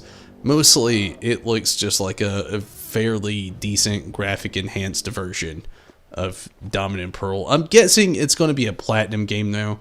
I don't really know either, but most of these games are usually like their latest predecessor. Like Heart Gold and Soul Silver, basically crystal remakes with a face of either gold or silver.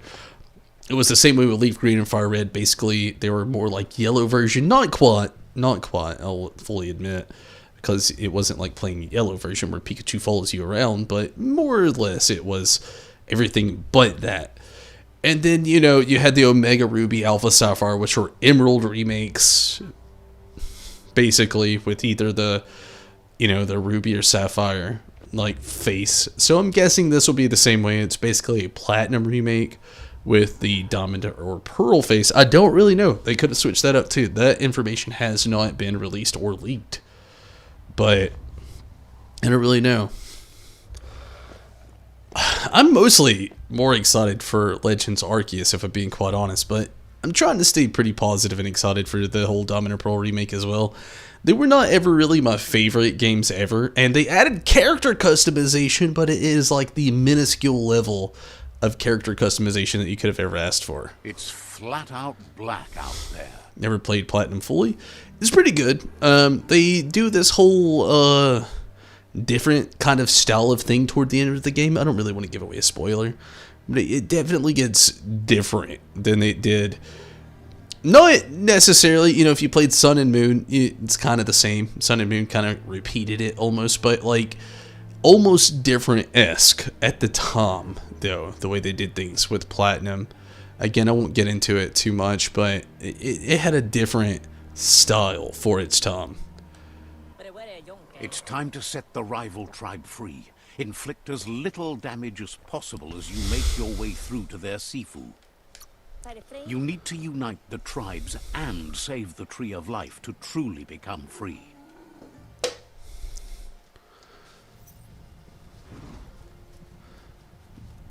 Poisoned some of their water supply. Now we're setting their village on fire. Again, where are we the good guy in this situation?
So Minato, I've had this weird theory for Endwalker. I don't know how on par I am with it, but I've had this weird theory and I don't know how to feel about it, but it is very strong in my brain what might happen.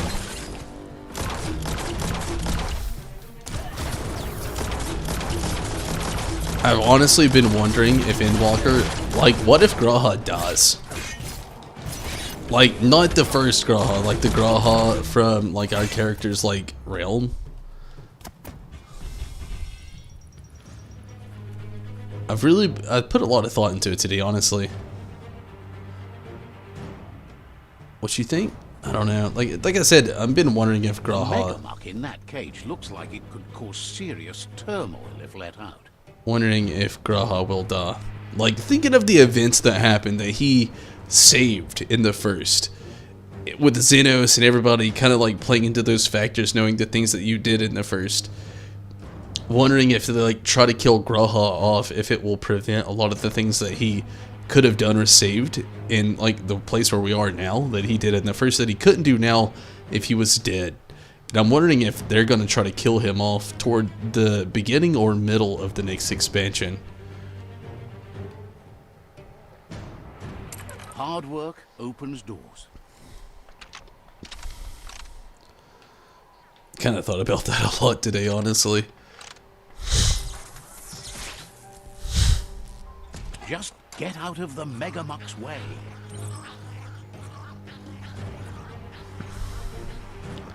You can see Xenos killing. That's how I feel. I've been putting a lot of thought into it today, and that's kind of something I've been looking at. Like Xenos kind of already having a little bit of fruition. The underworld is like a whole new frontier.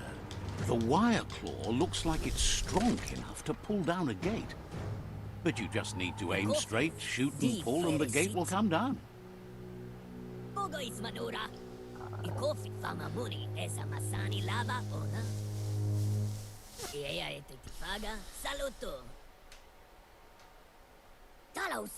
He was hoping it wouldn't end this way.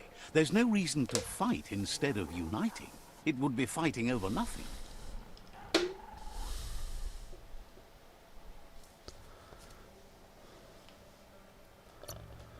He thinks being likable isn't enough. If fight is all you do, he can't stand by you. Is survival lockable enough? He's realized a peaceful end to this would be best. He'll entrust the fort to you. Nice. But yeah, I don't know. They haven't really set Grawhall up enough to seem like a livable character other than, I don't know. Especially this last part of the expansion that I played. Sifu is defeated, and the destiny of their tribe is in your hands. Killing it to save our life could be, maybe. Or it could just You are be... free to choose their fate, but not free from the consequences of your choice. I mean, you know how Xenos is. Like, he just kind of kills people. Because he feels like it. He killed his own grandfather. He'll leave it up to you to decide the fate of the rival Sifu, but suggests you be merciful. Do good, and good will follow you. Thinks it's a good gesture to offer support to others when you can see that they need it. And with that, you're spinning your own fate, good or bad, never to be undone.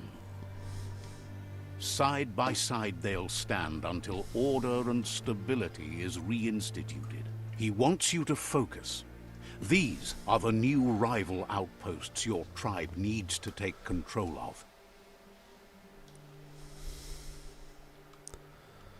Eventually. You know.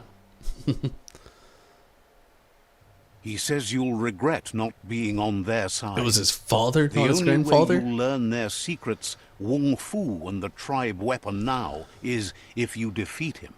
And that will never happen. Your Sifu is pleased. You're one step closer to uniting the tribes. It's a pity you needed to use force to get the point across. We did more than force. We did dirty shit. But he's still concerned about the fate of the world. You can't lose this war. If you get the ending wrong, the effort it took to get there was in vain. A proper ending, however, provides closure.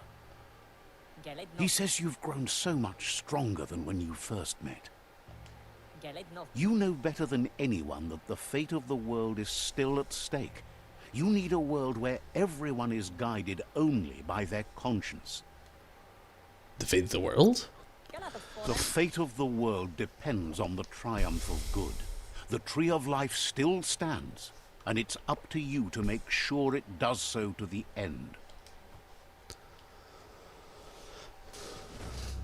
And with that, I'm going to take a very quick restroom break, grab a couple more drinks. We're going to stream for a little bit longer, but I'll be right back.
So Minato, what kind of stuff you been into here lately? Content or game? That's not good. Let's not do that. But content, games, or shows. Which reminds me, I have a episode about Hero Academia to catch up on. Pretty excited about that. It's the Ankati bow. A bow seems like so backwards in this game.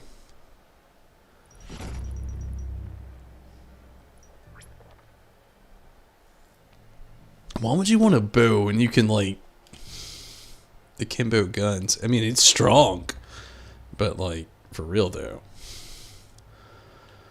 the guns we're using together are, like, way stronger.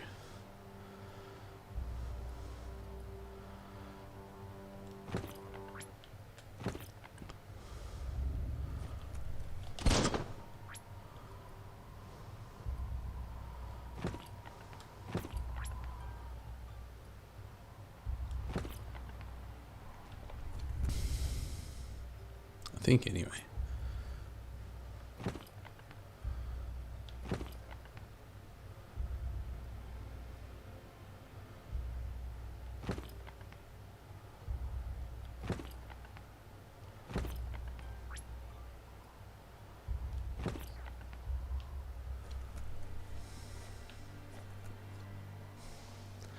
"14 and watching random horror games." Really? Sounds fun for the most part.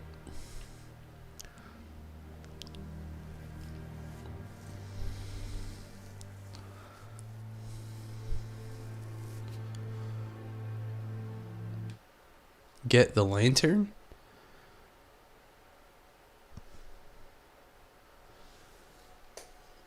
I've been at this point at this quest so many times now, but like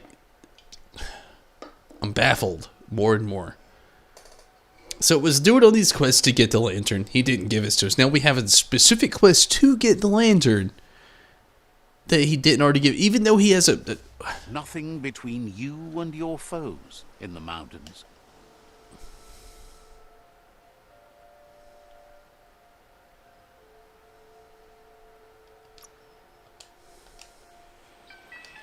Claims to be burning. Mito says he's will. That's not where we get the lantern. Oh, it's right here. Oops. Is it an add-on too? Taunt mod. I don't know what it means.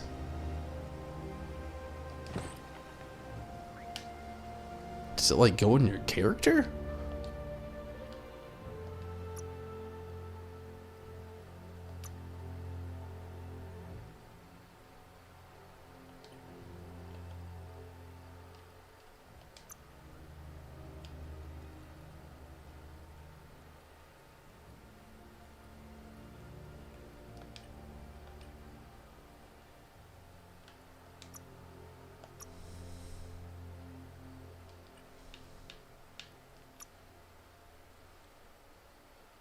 No mud points, huh? That sucks.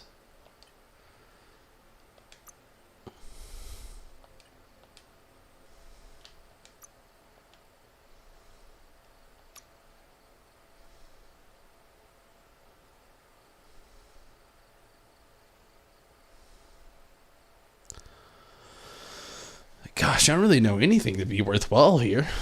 This brings our key energy region down, our critical chance down. Only 2 add-ons is all we get. We get 2 add-ons. Health goes up. Key energy not as bad. 2 add-ons. Health goes up. Key energy stays the same. Critical goes down. Armor goes up, which I guess isn't so bad. So armor goes up by 3. Add-ons go up by 2. We lose the key energy. Regen stayed the same, but we lose 3 on the critical hit though. So we lose critical hit and whatever key energy we actually had. But we get 2 add-ons and 3 in armor.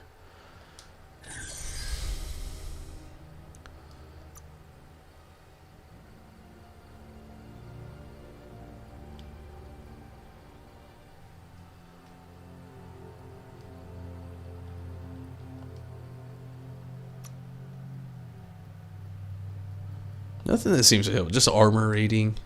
I don't really know where the heck that thing that we just got was.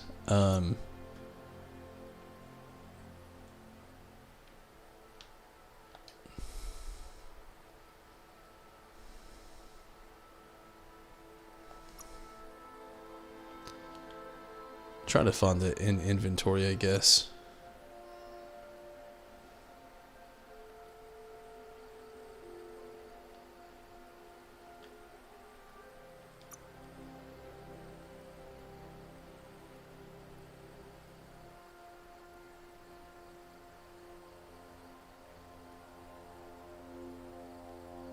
Just like tentacle. Okay, we pretty much already looked through that.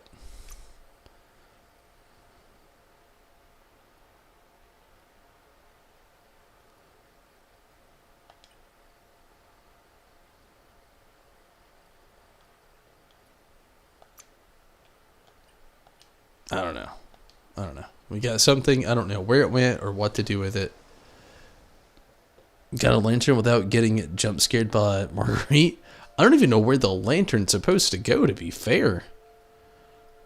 It's kind of the jump scare and all of it. Like, what the hell happens with it?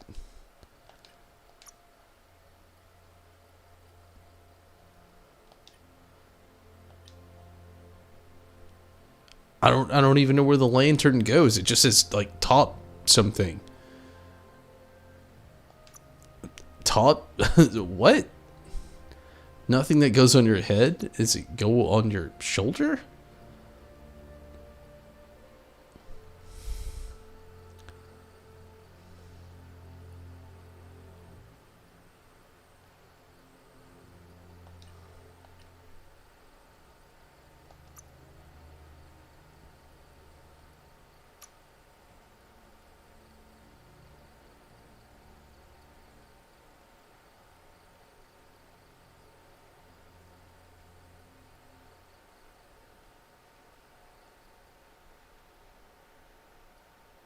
Think you might be able to do me a quick Google Monado?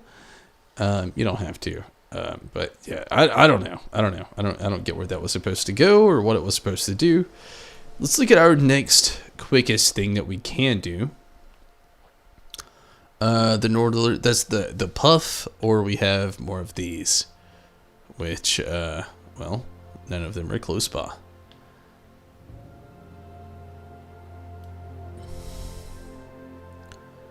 Putting it on a rifle. I don't use rifles, so that makes sense as well. I actually don't use rifles at all.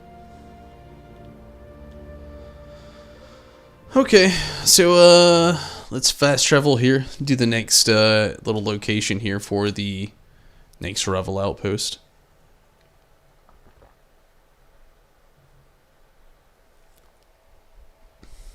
Top mod for like a scope? That sucks. I mean, it's cool. I mean, a dual-wield pistol, dual-wield blades, though, so very pointless for my character. Looks like we'll be going in the direction for here. I hate how it has all these slots for these mounts, but, like, you don't get that many mounts. Like, you have this whole section, but there's, like, no GNO, like, archive. It's one of the things that really kills me about this game. So many awesome mounts, especially with the GNO. Don't die. If a story is about you, care for it. But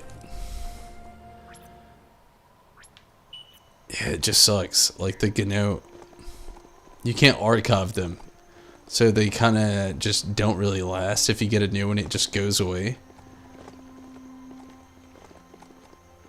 Like I could get that GNO right there, and again, it would just go away. This one right here that I have right now would just disappear. Hold on to that.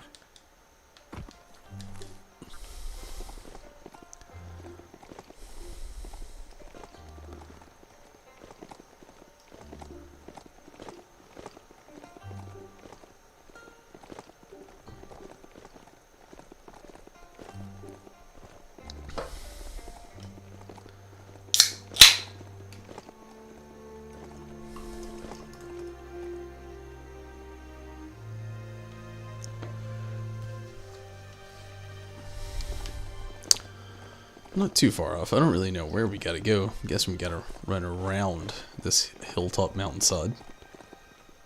As far as we can, anyway.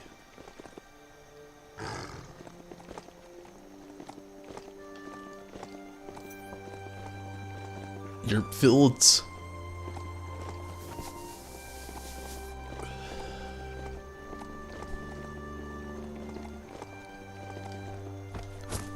Rubber.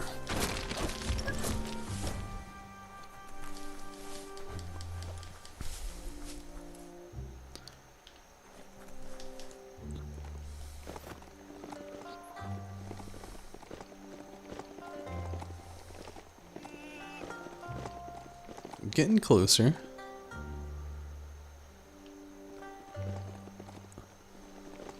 There's the Reef Outpost, which the Lotus tribe slapped together long ago.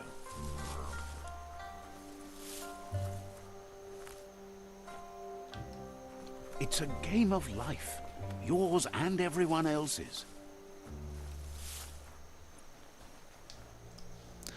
Looks like one of There's those the tyrant who runs this outpost. kind of the line of defense thing again.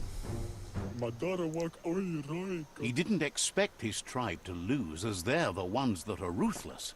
But now that you're working with their rival, he can see why. So we can persuade them.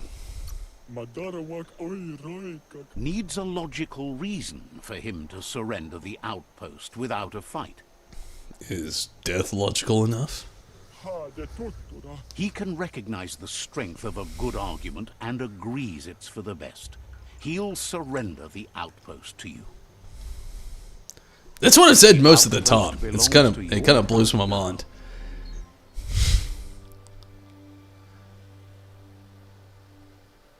He says you made them weaker, but they won't give up. Your Sifu thanks you. Your tribe is growing stronger. Skip through it a tad bit, or a little bit I can. A lot of this stuff I've just heard so much. It's the same thing every time. He says you did a great job capturing. Says you didn't. But yeah, those kind of are very, very badly rinse and repeat. Let's see which is the closest. 700. 593, so that's the closest. Can we go at the store? We can. Can we climb up this wall? We can. That is death water. Can we use the goo glider? We probably cannot. We can! Oh, jeepers. Thank freaking goodness. Kind of gets old sometimes, all the mitigation you can use in some of these where you can and cannot. Well, we got a saw point. Very awesome.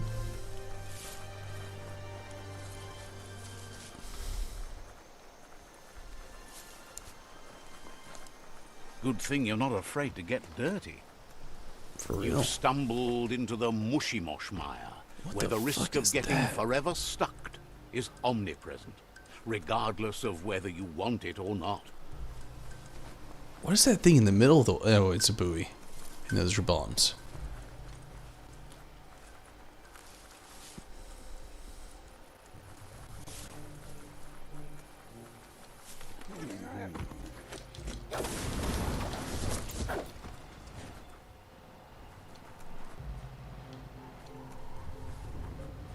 Guessing their rivals will, you know, There's ignore a them for chug now. park over there. All sorts of chug-chugs call that place home.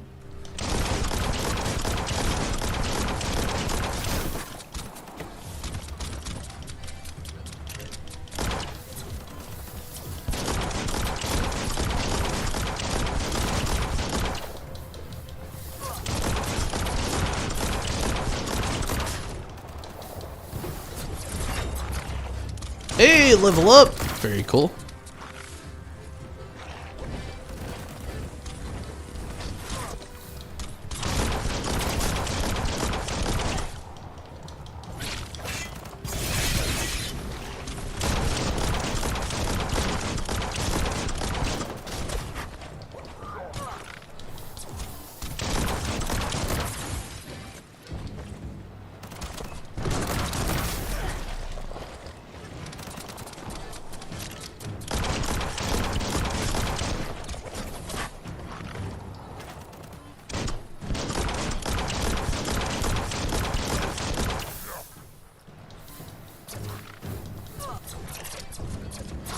Irradiated.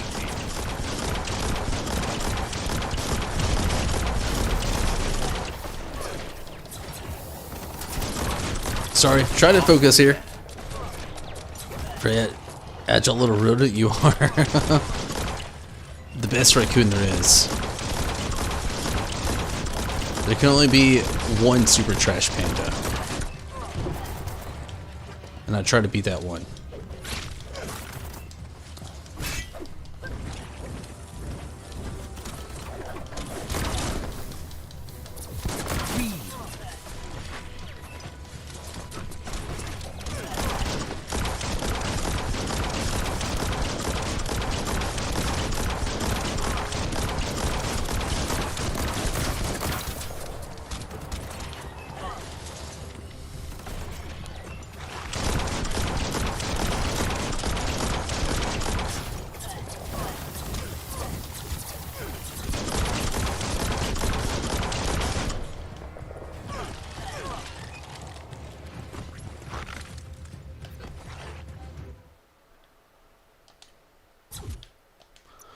You gotta level up. Let's utilize it really quick. Let's go. Gosh, it's so hard.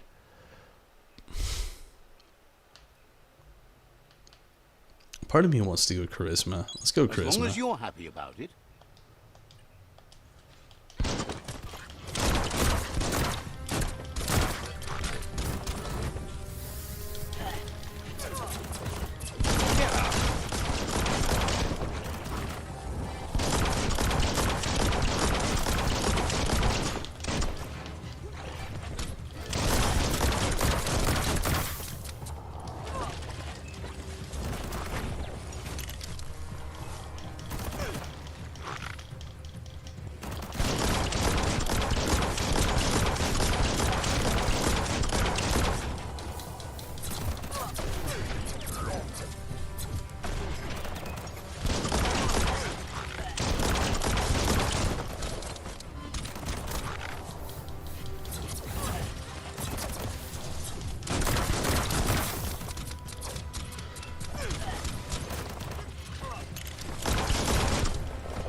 You've already drained yourself.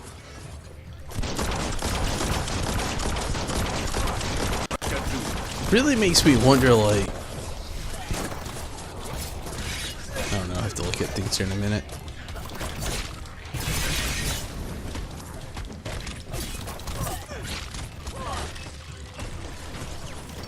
Down to half your health.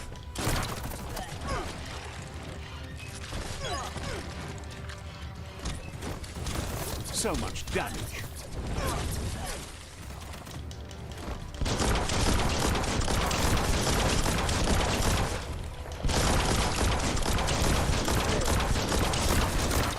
Smirked.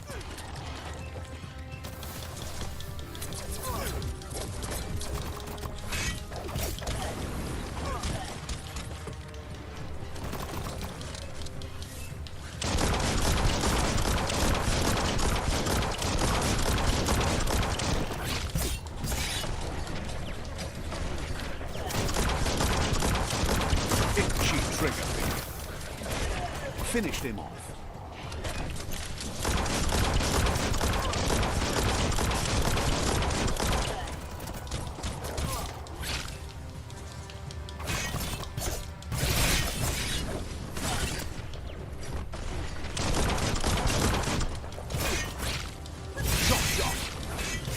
Awesome. What a blow.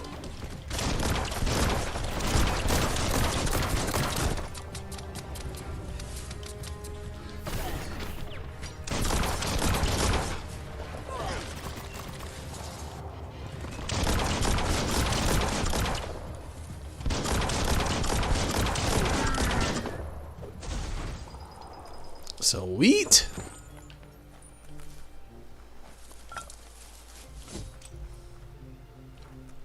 The place is filled with bugs, fish, and squickier things.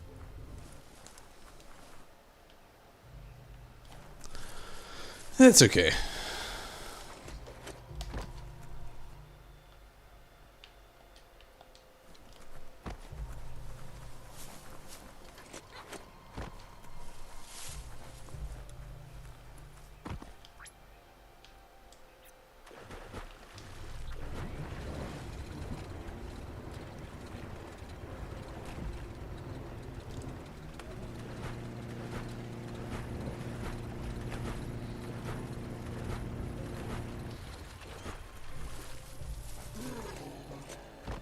The H2O outpost.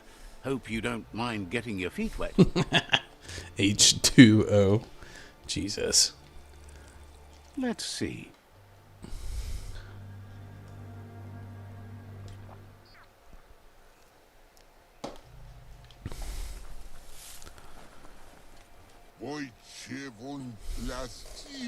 Says it's time to set the outpost free. Inflict as little damage as possible as you make your way through to the Let's just speed through it. It's kind of the same stuff every time. Kind of not changing. Here's the first line of defense. Now we're different. Here we go.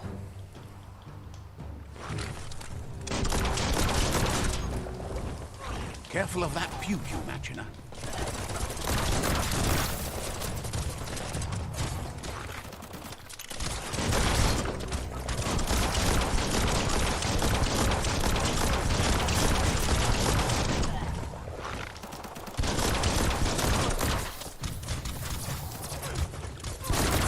So hit it harder than that.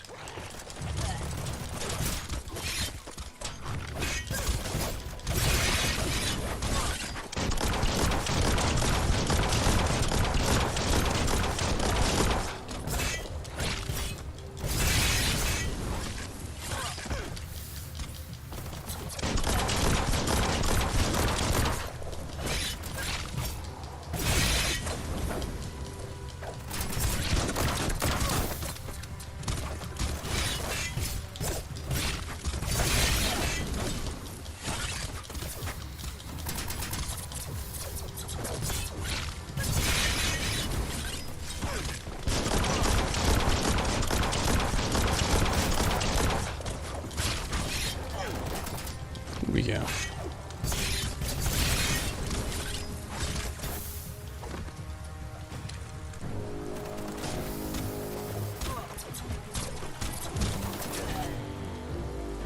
That's it. There we go.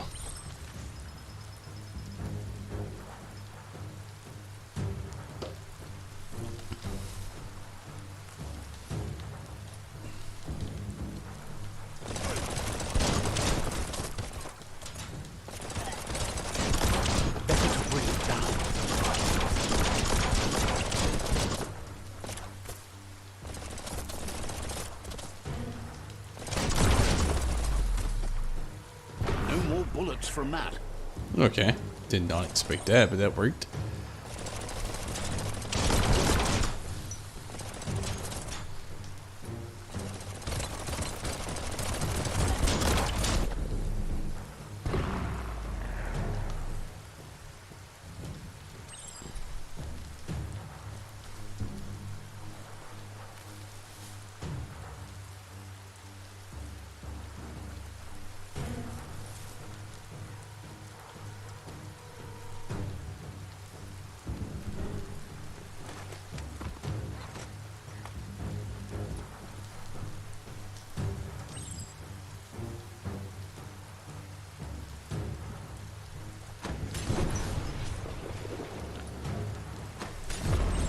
Keep going.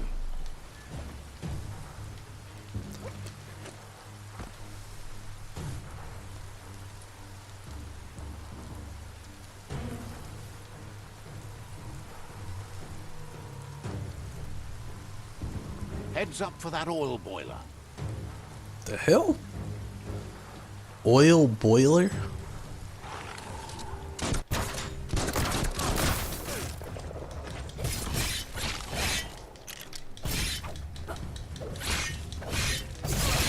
That oil's still boiling.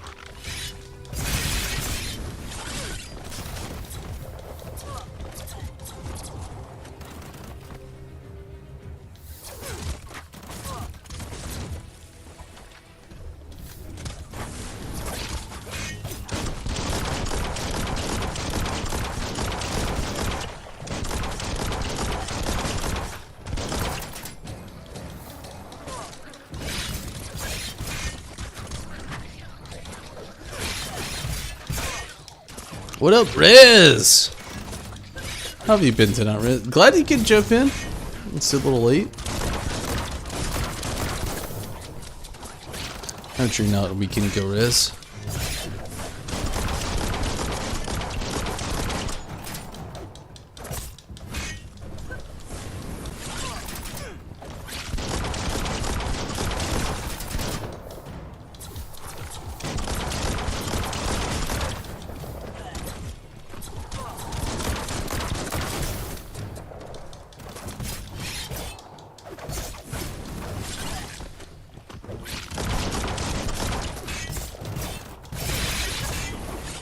Just got off work?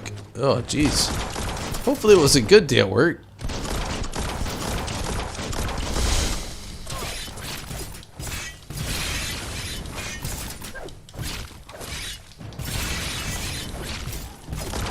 Glad to have the time off myself. Unfortunately, I did not have a good day at work beforehand.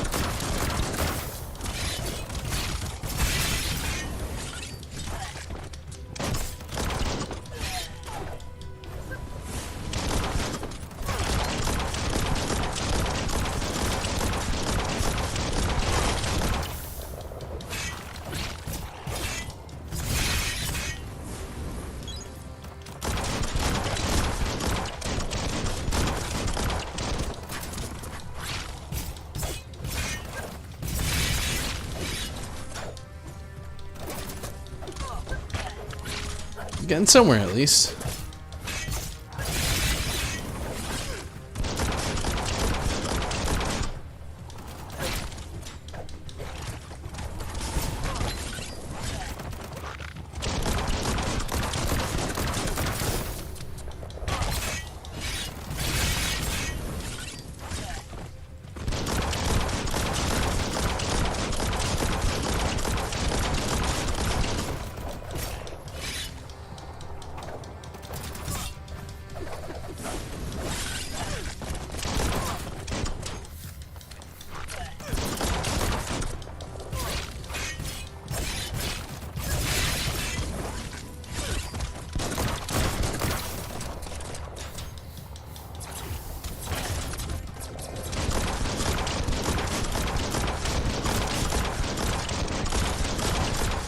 Damn! I'm starting to get pretty tired. I'm not really trying to be, which sucks.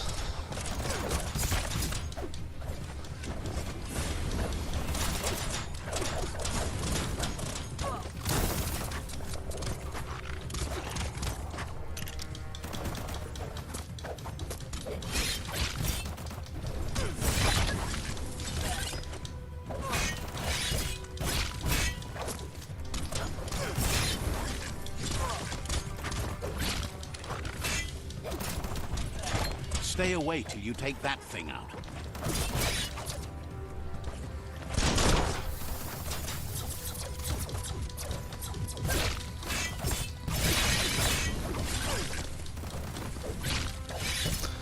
No, for real, like, what the hell?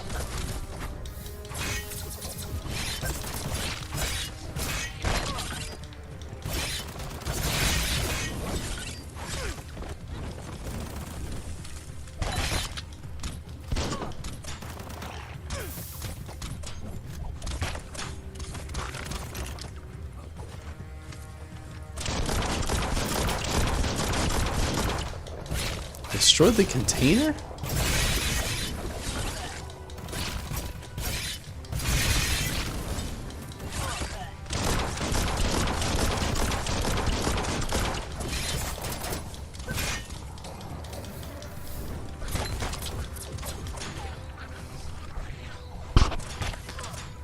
Looks like we can go ahead and move on to this new area here.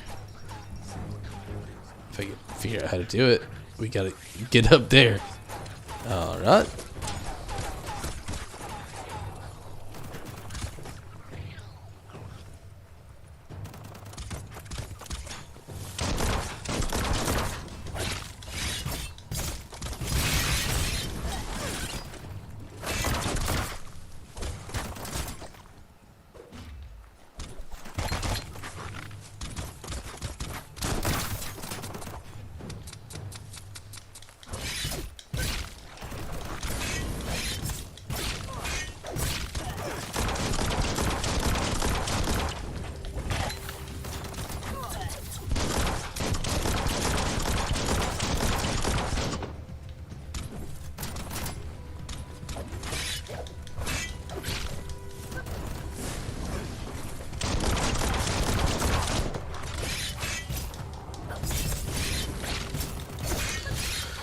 Oh, man.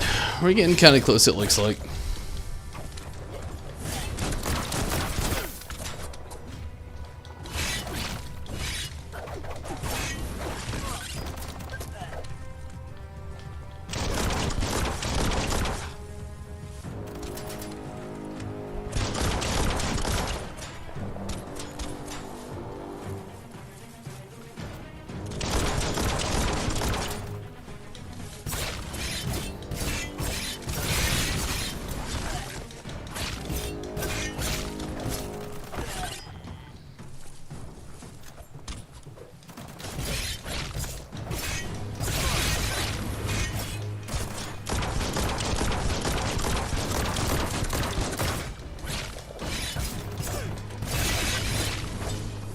There we go.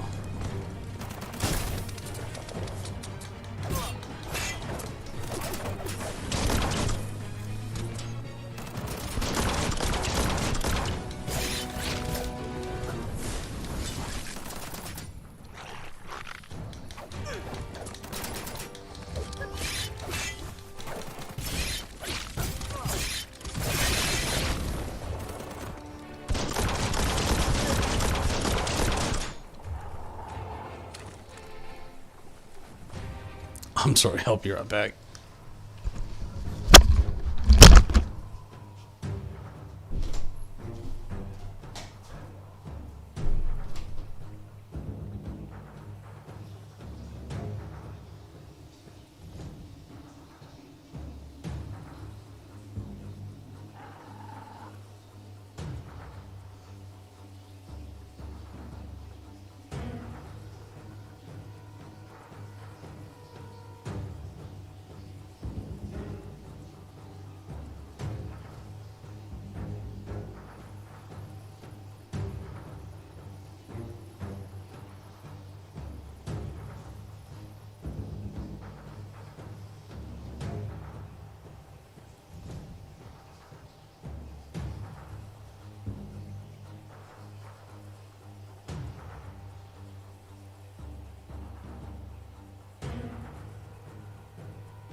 Oh shit, you finally beat Hades, Riz. Was it like fruitful, or like how did it feel beating it?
Safe to get near. That's how we do this. And to shoot the tanks.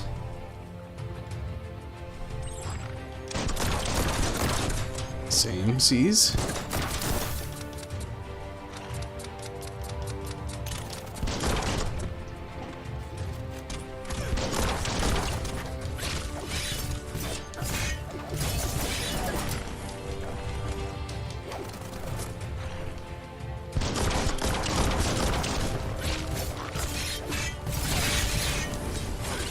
There we go. 16 tries? Jesus.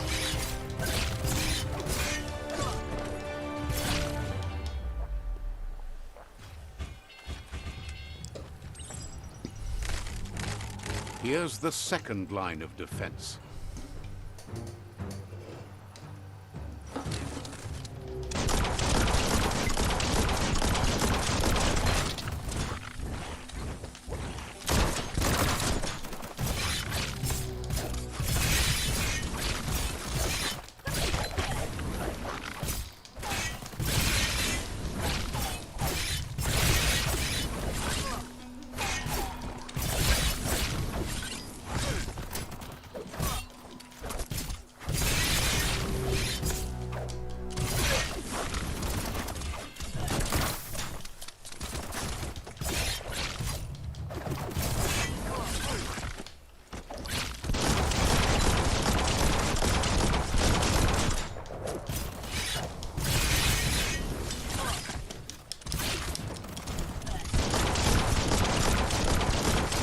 So, did you ever play any of Dread, Rez?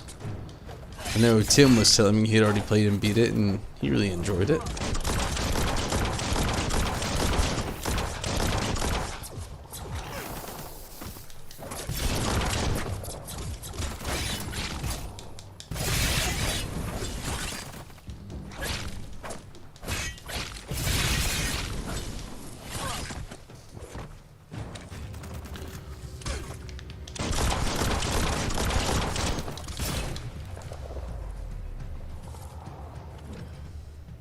That sprocket ride could be just your ticket. Hopefully, your little tinker sore gets a lot better, Maldo. I hate to hear that. Just jump on that candle and get it lit. Ride that sprocket. Kaboom! You're in. Almost there.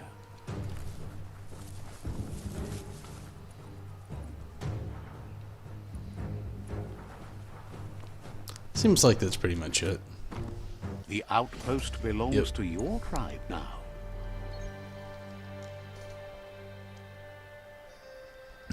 Tells Verizon instead. How's that You been? made them weaker, but they won't give up. Your Sifu thanks you. Your tribe is growing stronger.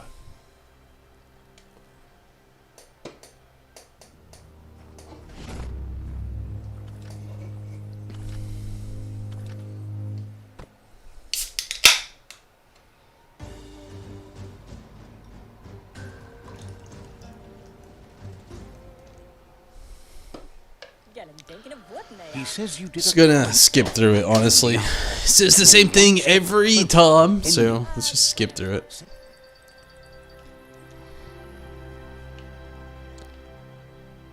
Get our next spot, which would be here, I suppose.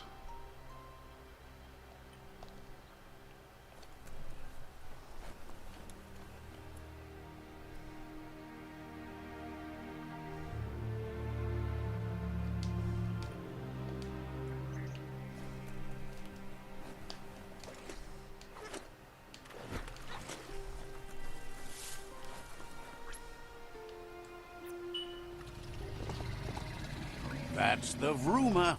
Go, beastie, go.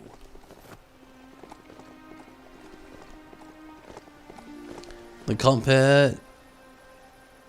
I haven't got through shit. It's just, but you wasn't.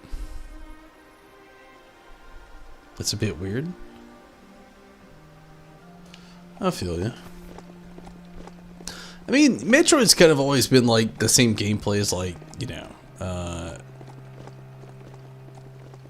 what would I like? Mega Man? You discovered a Frozy bric-brac.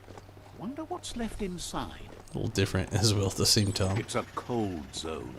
Even a thick coat of fur is enough to keep you warm here.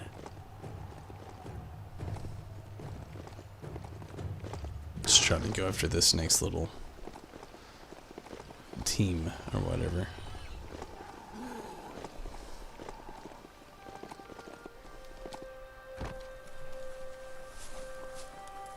Tubflu Outpost. The Lotus tribe carved this. Untitled. Says they've been waiting for you to help them liberate the outpost. That's all Mona.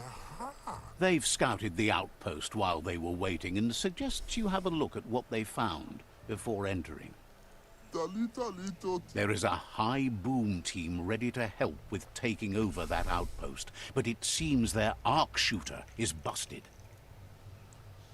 What's wrong with the arc shooter? Thinks it's broken, but fixable. I feel like this is going to be kind of like the last thing, the time before last anyway, where we go around and fix a few things here and there.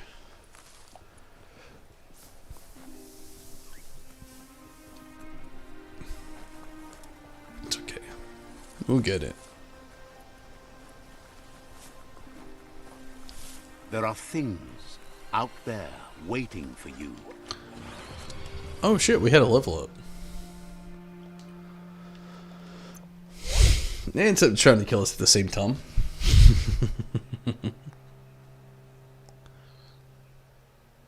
Everything's officially in their 60s.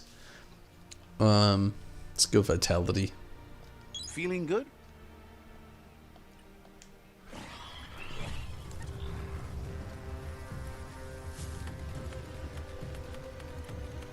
Aren't crossways fun? Just filled with possibilities.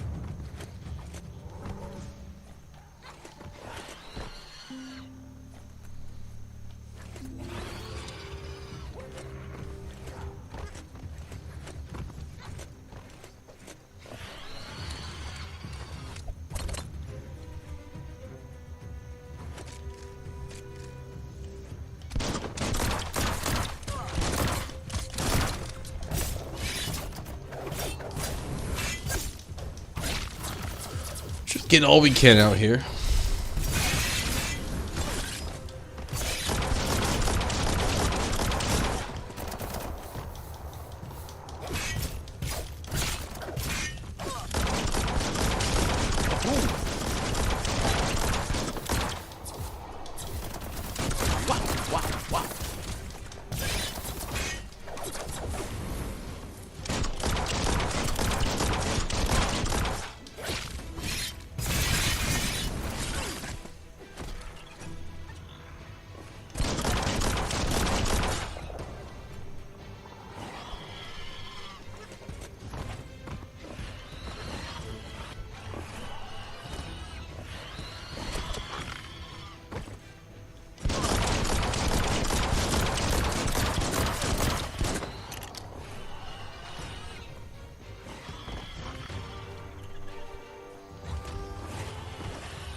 You can spy the edge of a new day.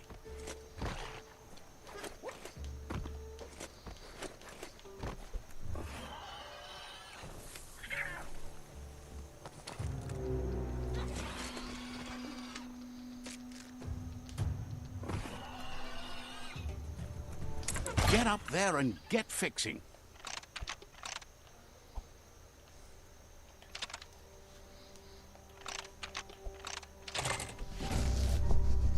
There we go.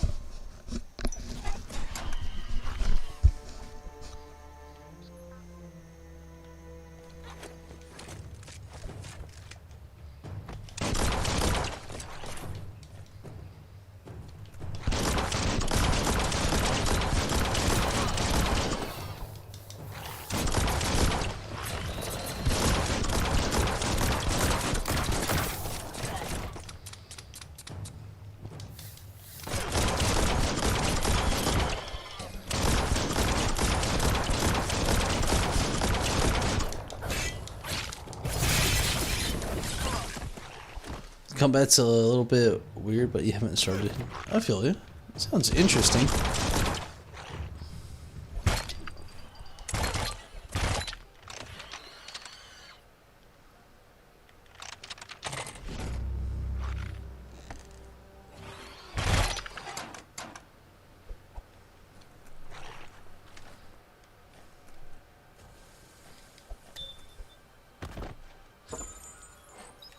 Nice.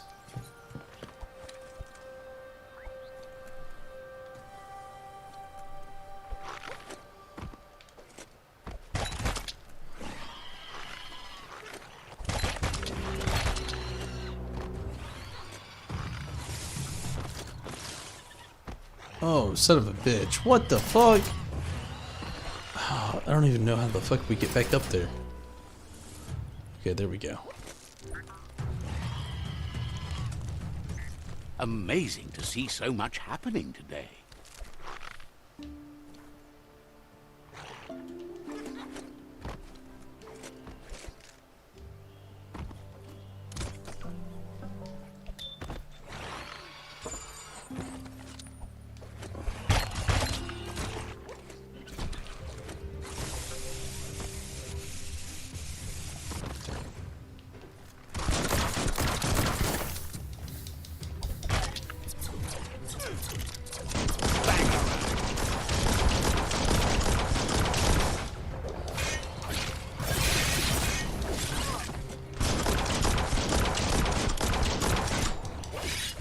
Slice and dice.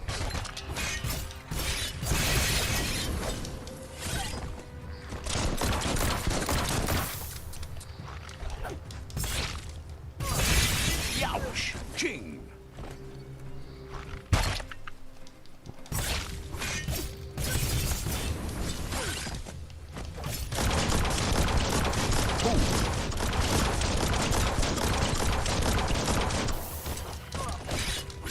Slash and dash.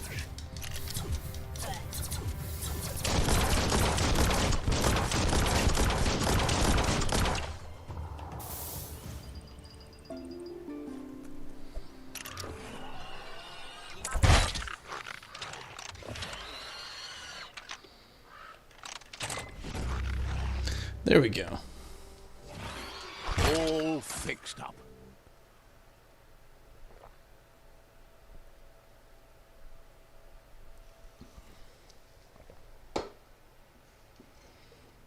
The arc shooters are already gearing up the high booms. Hope their aimers are fixed too. The outpost belongs to your tribe now. Nice.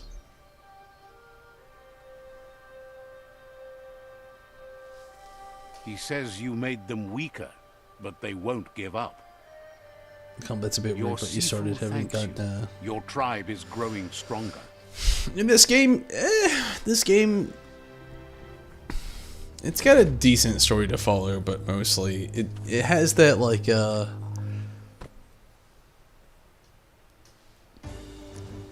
weird combat system, kind of like World of Warcraft. You know how that was going for a little Thinks while. You did a great job capturing the. I'm gonna try to ignore this. Sorry, but kind of just goes over the same context over and over and over. I just really don't see a point in it.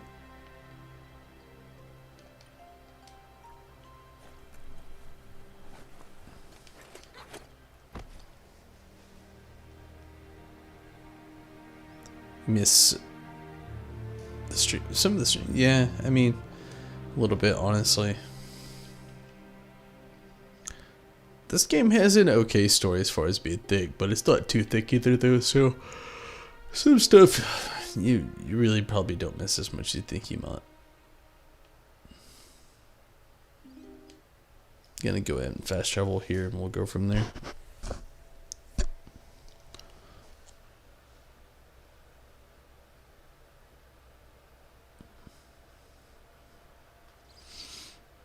So Rez, you kind of, I think you might have missed the thing earlier. I'm going to be having a new series starting on the channel. A cheese-based series. Not quite. Ain't too shabby. Not quite completely. It's kind of a joke. But I do have a video I'm going to be trying to shoot in the next couple of days. You might be interested in if you want to watch, but it's still something that does affect the channel ultimately. But we're doing a grilled cheese video. I'll be filming tomorrow. The cheesiest video I've ever done. This thing purrs like an aqua cat.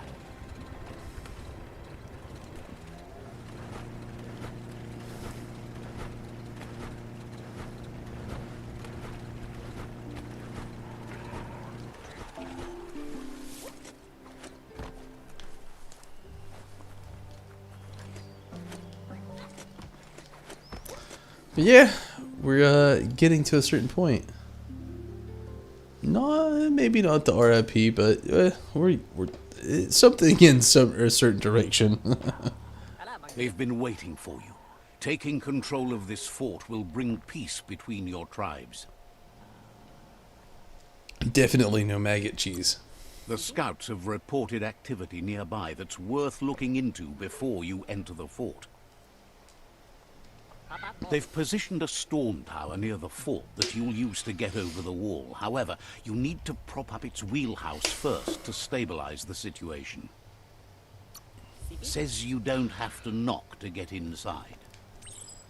Well, alright. We've been told that before.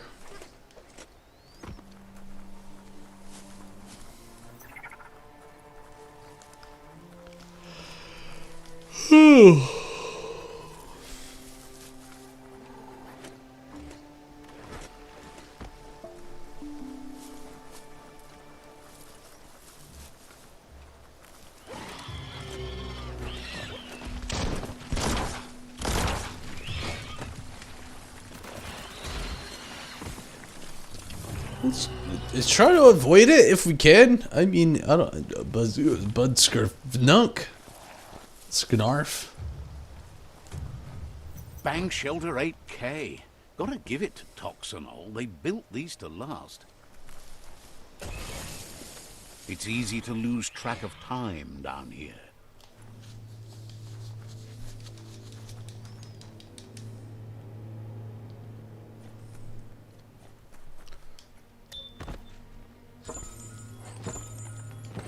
Cool. Now we return to the Sifu. Dark jeans. Damn. Armor is already up. Health increases. Key energy increases. Let's equip. Should protect your legs. Nice. You can immediate upgrade. We don't get those very often.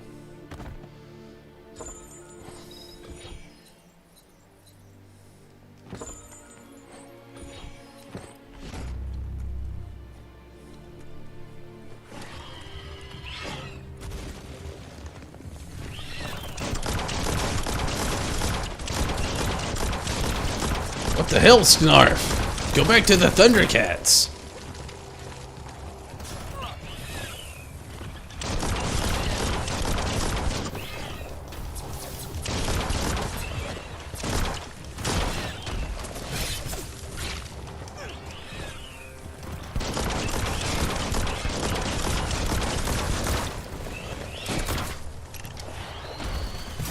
A smart foe would leave now.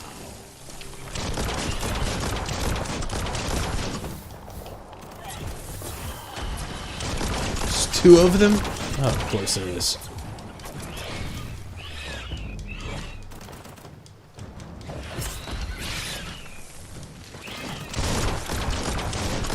You're hurt bad.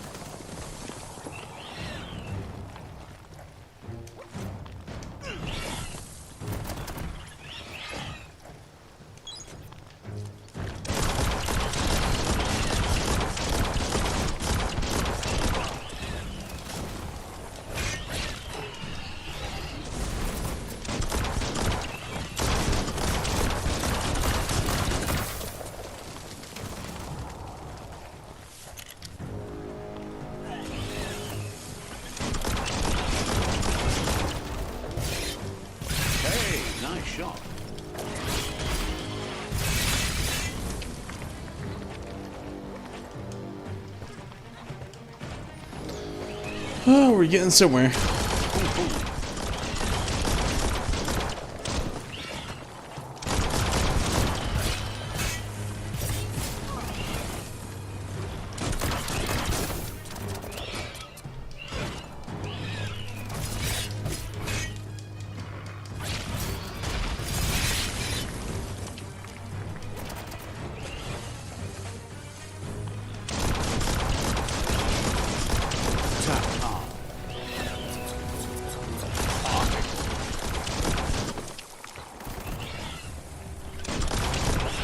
There we go.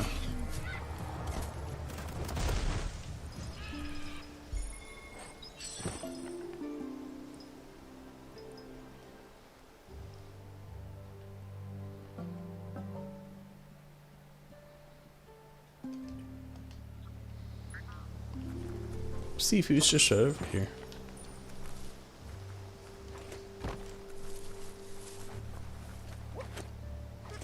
Sun's setting, so it's getting colder too.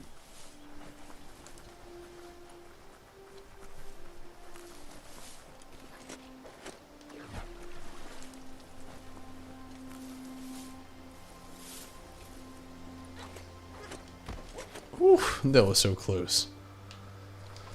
Oh man, that was too close. I thought we were about to die.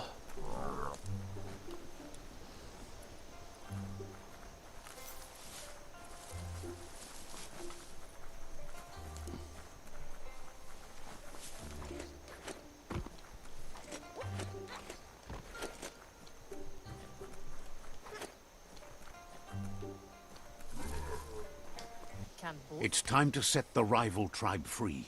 Inflict as little damage. You need to unite the tribe.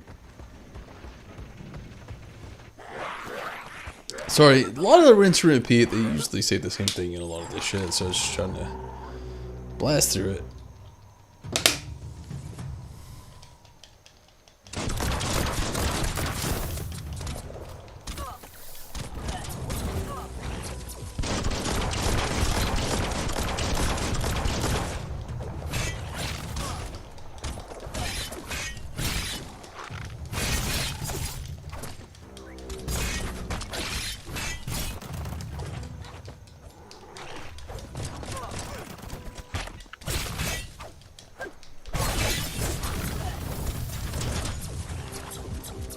Get out of the water! Oh, god damn it. Son of a bitch.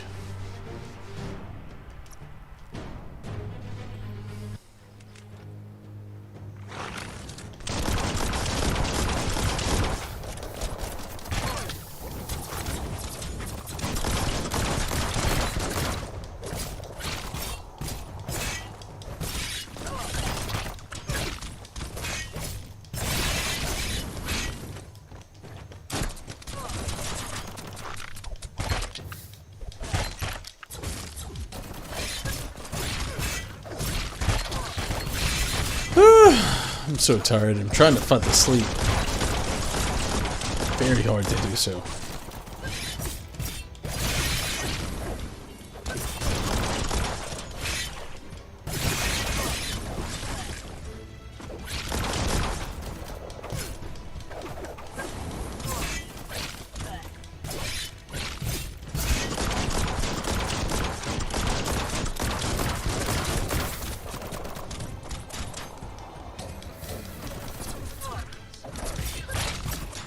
Sleepy boy? I'm getting there, yeah. I'm trying to fight the sleep.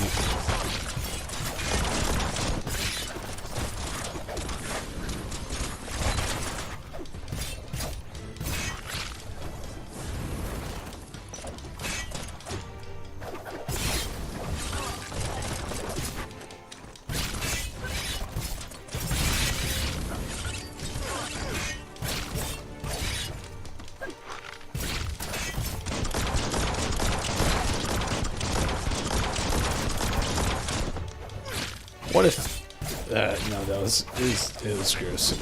I was gonna say what is Cecily... Or Cecily said she had her favorite, but let's... that's gross. We'll leave it off.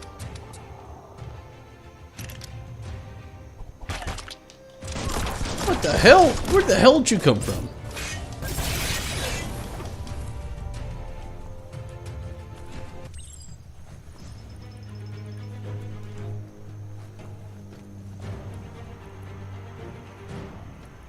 That's a fire starter. The dry grass looks like it would ignite easily. You just need to create a spark to light a fire. This thing is so messed up. The deeper the night, First we the poisoned darker it people, and now we're setting their village on fire. It just, I don't know. It seems so messed up to me. gets. It burns brighter than the light.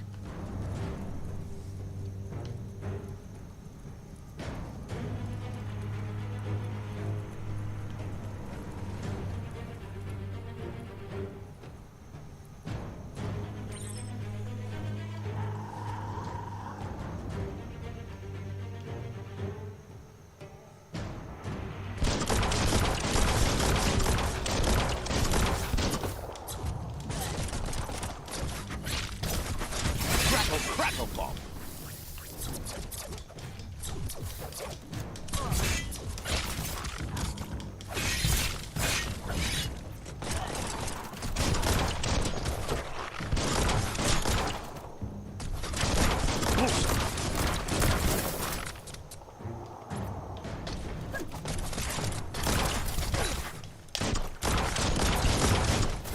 Bang. Good hit.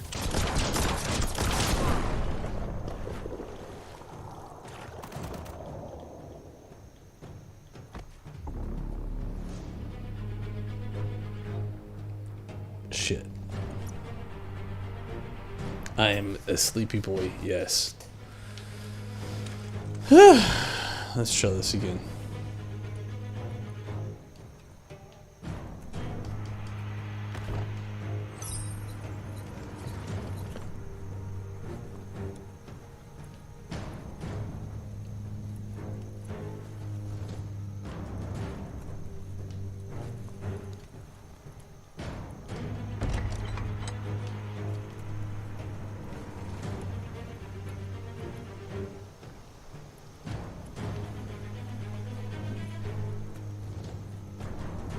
Dawn must be coming soon, because it's awfully dark right now. What?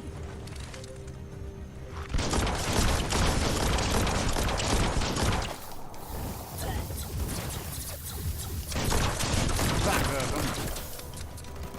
Swoon.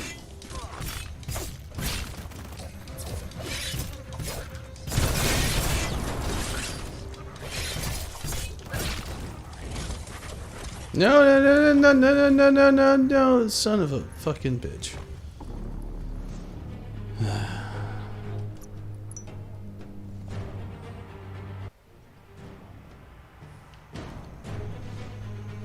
We might have to call it soon. I don't know. I'm getting tired. I'm making some pretty dumb decisions, obviously.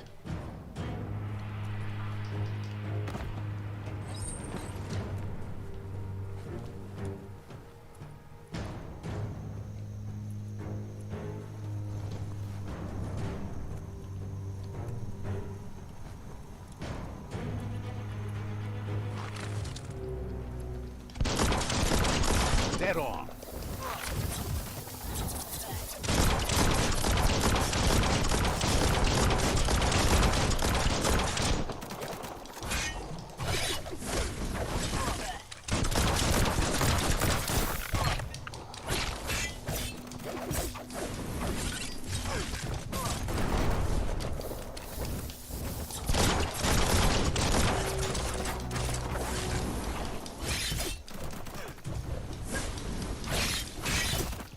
Well placed.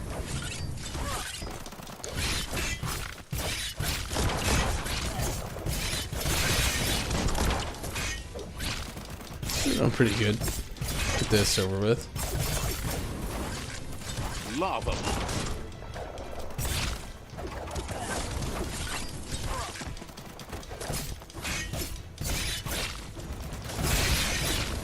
Close encounter.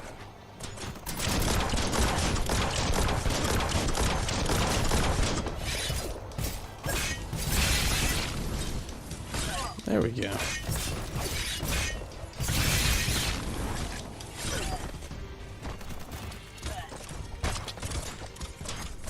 shit. Blistering.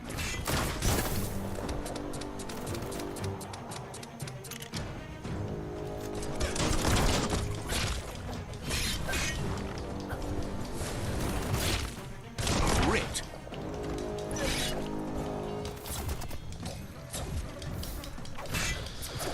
Getting closer, I think. I don't know, hopefully. Sure.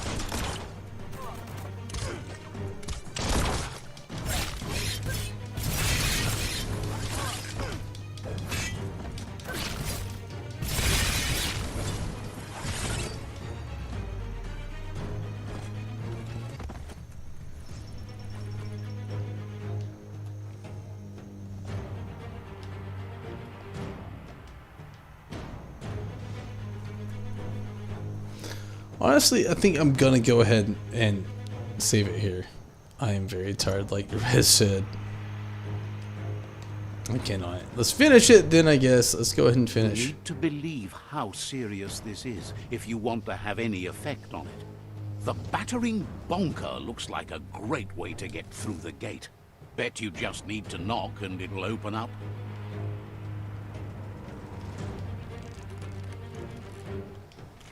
That's bonkers.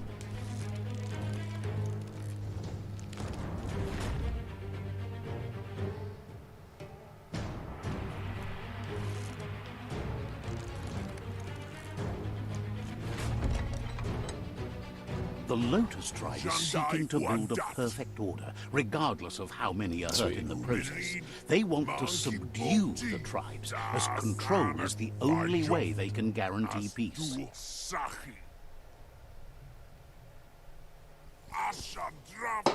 He didn't expect it would go down this way. It'll be hard to talk your way out of a fight.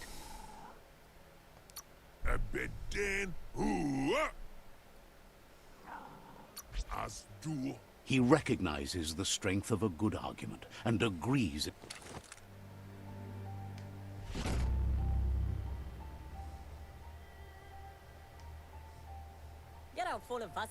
The rival Sifu is. You are free It's to rinse and choose their repeat, so. fate, but not free from the. He'll leave it up to you to decide the fate of the rival Sifu. Thinks it's a. And with that, side by side they'll stand until order and stability is reinstituted. He wants you to focus. These are the new rival outposts your tribe needs to take Assholes. control of.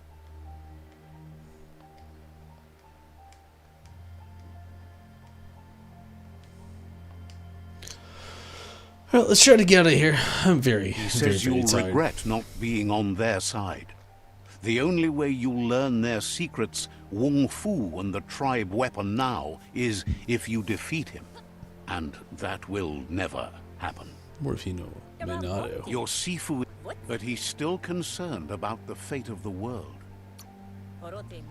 He Still on says repeat, you so know better just than blasted anyone through that it. The fate of the world is still at stake.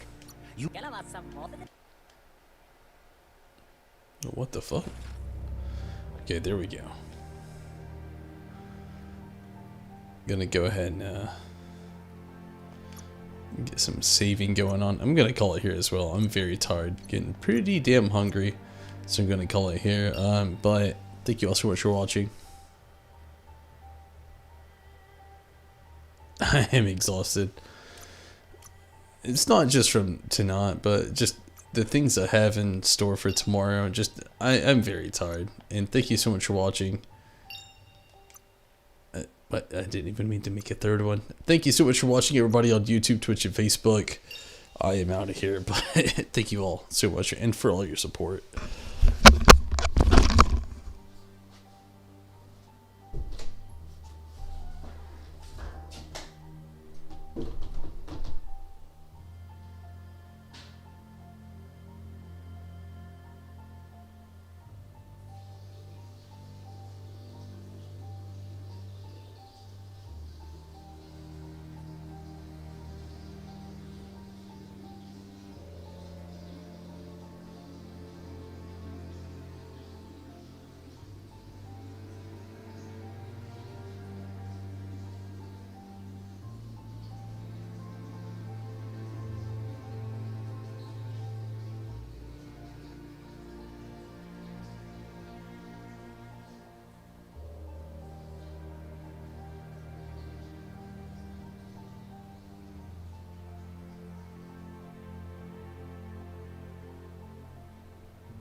Oh yeah, sorry about that. But again, good night to everybody.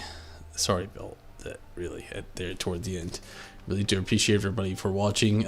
Again, you know, I've got some more content coming out fairly soon with Facebook, not Facebook, but YouTube, and I really recommend you jumping on the whole what if series, or again, what's better series, needless to say. But until next time, again, tomorrow we will be doing some more of this, and then hopefully Monday I'll be able to I gotta do this now. I just created 3 of these and I gotta save on all of them. Hopefully Monday you can catch us, and we'll be trying to do more of the content, especially with trying to move things forward with the new type of content we're trying to add to the channel. But until next time, I am out of here. Thank you all so much, and hopefully you can catch me on the next stream. But if not, I understand. But until next time, I am so tired. I'm so honestly hungry.